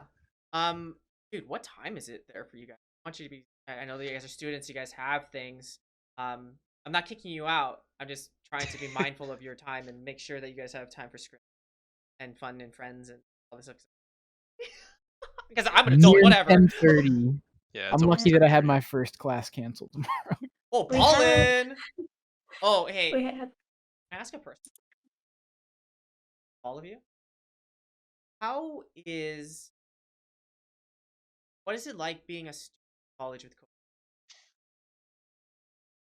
Can you be It more specific? sucks. I It hate it. sucks. It's because COVID happened when I was a sophomore. So Oh I was like, Yeah. no. yeah. Same So here. I Yeah, I was was a like, sophomore too. oh, okay. Like the end of sophomore year, I was like, okay, it's online for a couple of months. And then my junior year, all online. So I've gotten used to all the tests being online. So now I just had my first paper midterm literally since like 2019.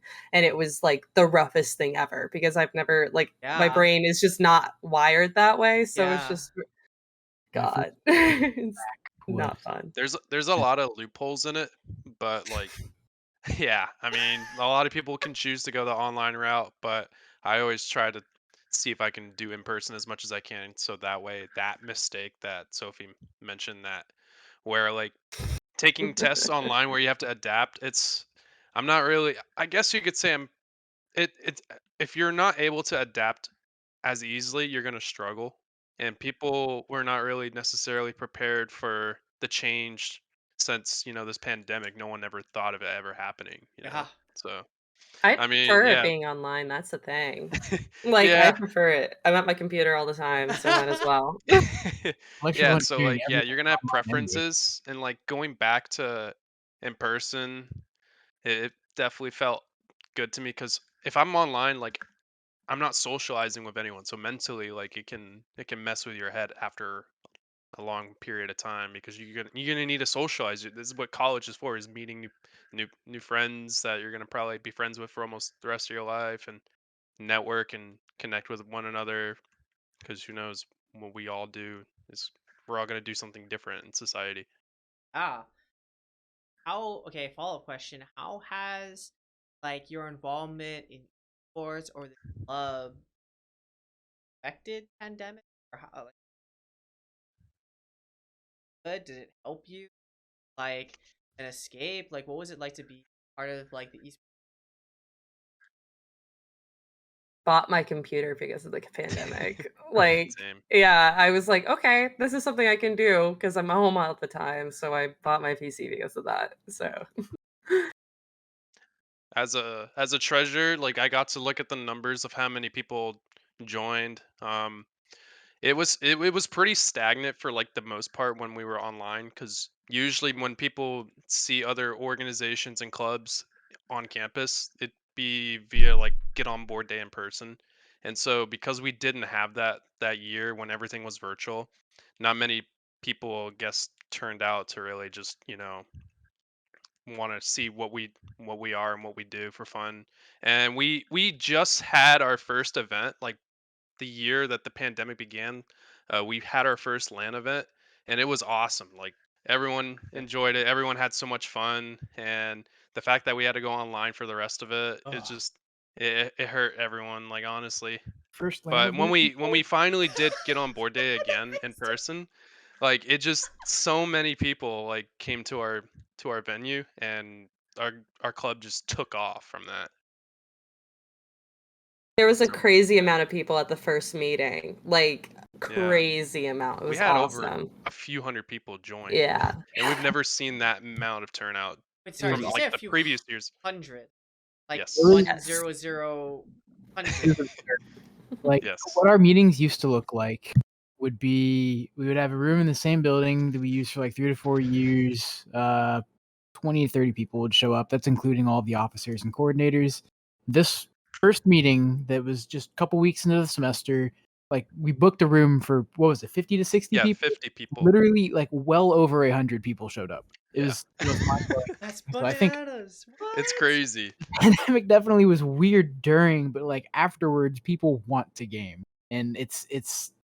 I hate using the term that like it was a positive for us because it inherently is a negative thing, but it's good to at least acknowledge that positive. Hmm. Well, in terms of like people dying, yeah. Oh, Pan- pandemic. I thought you meant yeah, gaming. My bad. no, Oops. pandemic. Yeah, Whoa, yeah, pandemic bad. Sorry, yeah, take that. Yeah, I just want pandemic. gonna go back like Oh 10 my god. seconds. I thought we were talking about Bro. gaming, but Oh my god. now I sound like Thanos, and it's gonna get weird now. I was like easing into Wow. that. I was like, Whoa. Oh. Okay. Let's delete Let's that take a part. step Let's back. just gonna rewind. Yeah, not for pandemic. No, that's not. I'm not for it. Let's make that clarify clear. Yeah, Quick, use the clarified. time stone. a little bit. Yeah. Anyway, I gotta go. Bye. So for me, COVID started in like the spring semester of my freshman year. And it was really confusing because the university kept telling us like you're staying, everything's fine. And then like um on the day of spring break, they said like earlier in the day, it's like you guys can stay in the dorms. And then at 5 p.m. that day, they were like, yeah, get out. So then I had to kind of scramble and I stayed with a friend. And I thought I was doing like research over the summer. So I had to find housing then. And then that never started because COVID was going longer than anyone anticipated. So it's Good like point. a Yeah. whole big mess. Yeah. Um, but I did have, like, video games throughout that, like, we were still competing in the Teemo Cup that Seawall had Yeah, going baby. on, Teamwork so up. Mhm. yeah, so that was, like, a nice source of, just, like, kind of normal activities and still club stuff, feeling involved. Yeah. I don't think I could do it. I wouldn't be able to do it. I would have not passed any of the classes. Like I like online. Feel like I need an accountability buddy. If not, I'd be like, well, I guess I'm just going to play now. Yeah, that's my problem, especially with, like, 2 monitors, like, I just did not do well with online classes at all. I'd, like, turn one monitor off, I'm like, "I'm going to focus," and then halfway through my lecture, I'll be like, "Why am I playing TFT?" Yeah. So Side So the eyeing difference Squid between Game. you Yeah, and yeah. me is you made it halfway into your lecture before you questioned it. I would just go the whole lecture. Yeah. Idiot! Why didn't you start reading? Yeah. Sorry. I would play Civ during my history classes, so it would So still yeah, that's feel like there I you go. was doing something with history. Makes sense to me. Makes sense to me. Yeah, yeah. Oh, we playing like Deep Rock Galactic and geology. Same thing. Same thing. Hey, what's It's playing? City Skylines. No Man's Sky and astronomy. I mean, Civil we're engineering, city skylines, same for thing. sure. Like you're learning the Yeah. same thing, you're doing the same thing. You can't That's be what I'm mad at saying. me for implementing what I'm learning. I'm trying to help Yeah, you gamify myself. You're welcome. Now pay me and back my tuition, Yeah. please. Please, Please, yeah, in my please. planetary expeditiously. geology class just the other day, she was talking about binary systems and, like, orbital paths. I was just thinking of, like, Elite Dangerous the whole time. Dude, for real, you know what you need to get if that stuff is cool to you? I have totally just blanked on what it's called. It's not Space Engine. It's Universe Sandbox. Like my favorite thing I have on Steam. You can simulate a lot of like universal stuff and planetary bodies, and it's nerdy, but it's also just beautiful because you can do it in VR. Speaking of Steam, I just did this thing with AL, and me and Dr. Matt, who talks to her name, TOKKI. Cool, awesome, check out. But we played this game, or we watched her play this game, and it's called Kind Words. It's a very interesting game on Steam where the whole goal is like write letters. I guess if you random people write and submit letters or questions, then you can write back to them. And it has like lo-fi, and it's very nice. I think she would letter like saying like, oh, I think it was like their name was L, and they said something like, oh, I'm really mean to myself, but I'm really nice to other people, but I just don't know how to be kind to myself. And so her task, or her one of her missions, was to write a letter to L and tell them, like, give them advice about how to be nice to them, or encouraging words. So I was like, wow, that's such a cool game. So I thought I would share that with you, because that was just Steam, Kind Word Steam. It's really cool. Check it out. Yeah. I'm looking at this right now, and this actually looks like the coolest thing right? ever. It's Imagine how much this would boost your mood if you played it for like 5 to 10 minutes a day. right, and you're writing to somebody else, and the cool thing is that those are I think there's some like letters that are actually written by people. They're not just like, oh, I guess I have to program and write a letter now, but like they're actually people. And there's lo-fi on it, and I'm a big fan of lo-fi, so It's like you're practicing being compassionate, but you're also just doing it for real. wait, there's a game to practice not being a dick? Amazing. I can get behind that. I know, not sponsored, but it's like $4.99, so get yours today. I just Probably got literally it. I going had to money buy in my this Steam tonight. wallet. I just bought it. Yeah, but she was playing it, and I was like, wow, this game is shit. Like, wow, because we were just supposed to talk with her and like chill and like physical therapy and mental health stuff. And I was really watching the game. I was like, wow, this. Yeah, pass it on to you guys. Have a good time.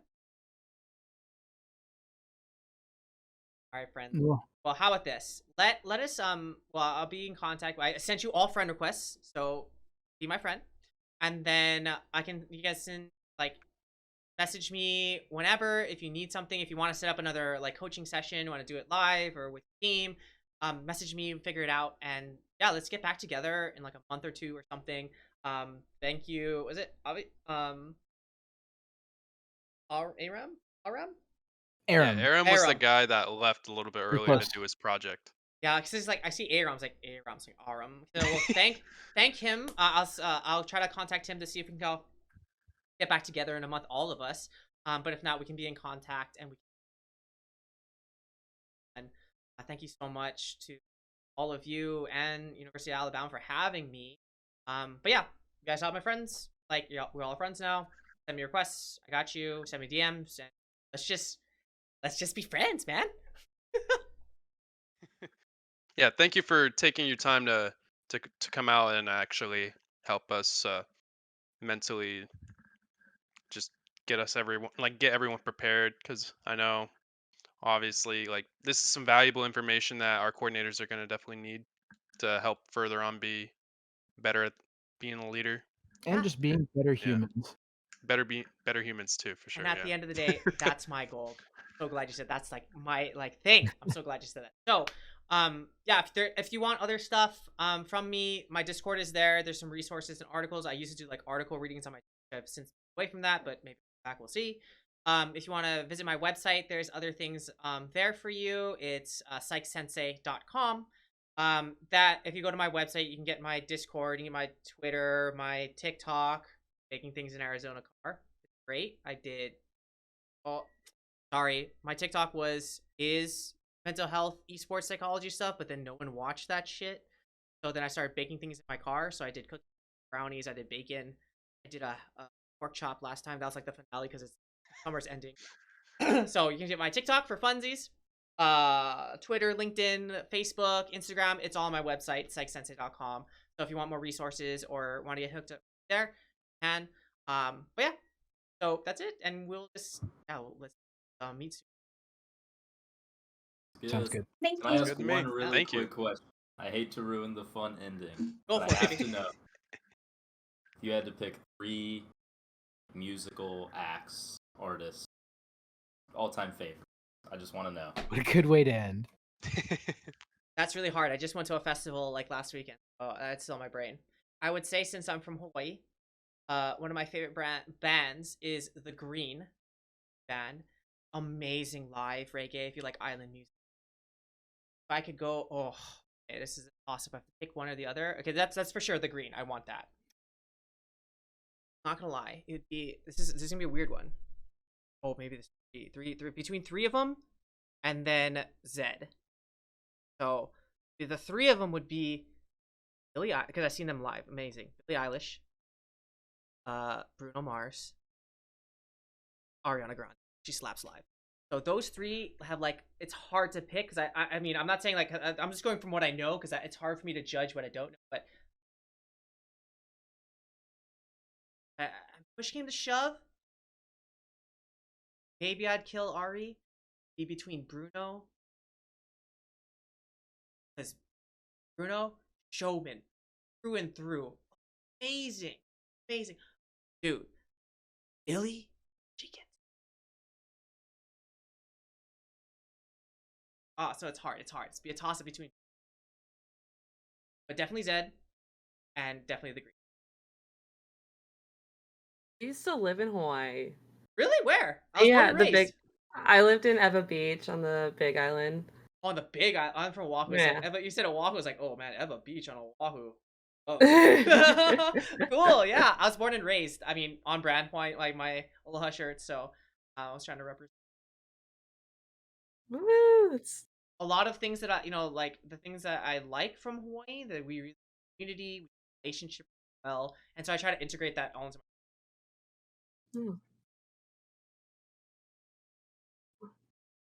Definitely, yeah. Great question, dude. That's a hard question. Just have to ask it. Yeah. I don't know. Yep. Respect the question. I respect that. Any other last minute questions that I can answer for y'all before we like? Yeah, final one. Where'd you get that shirt? I want it. Oh, it's actually from Hawaii by this company called Rix, or IX. As cool as that is, I wanted to hear like TJ Maxx so I could go get it. But that's really cool. I wish this was actually the my wedding shirt that I got married in. Back about this. Awesome. Yeah. Wow. Yeah. Great choice. Thank you. My dad did that for me. No. Actually, all my Aloha shirts are like hand-me-downs from him. Hey, it's a good system. Back home, and just rifling through your parents' stuff. Yeah, that was literally one of the first things I said tonight. You like got up to fix something, and I was like, his shirt is so fresh. Thank you. Yeah, Rix RIX. Check them out. Pretty.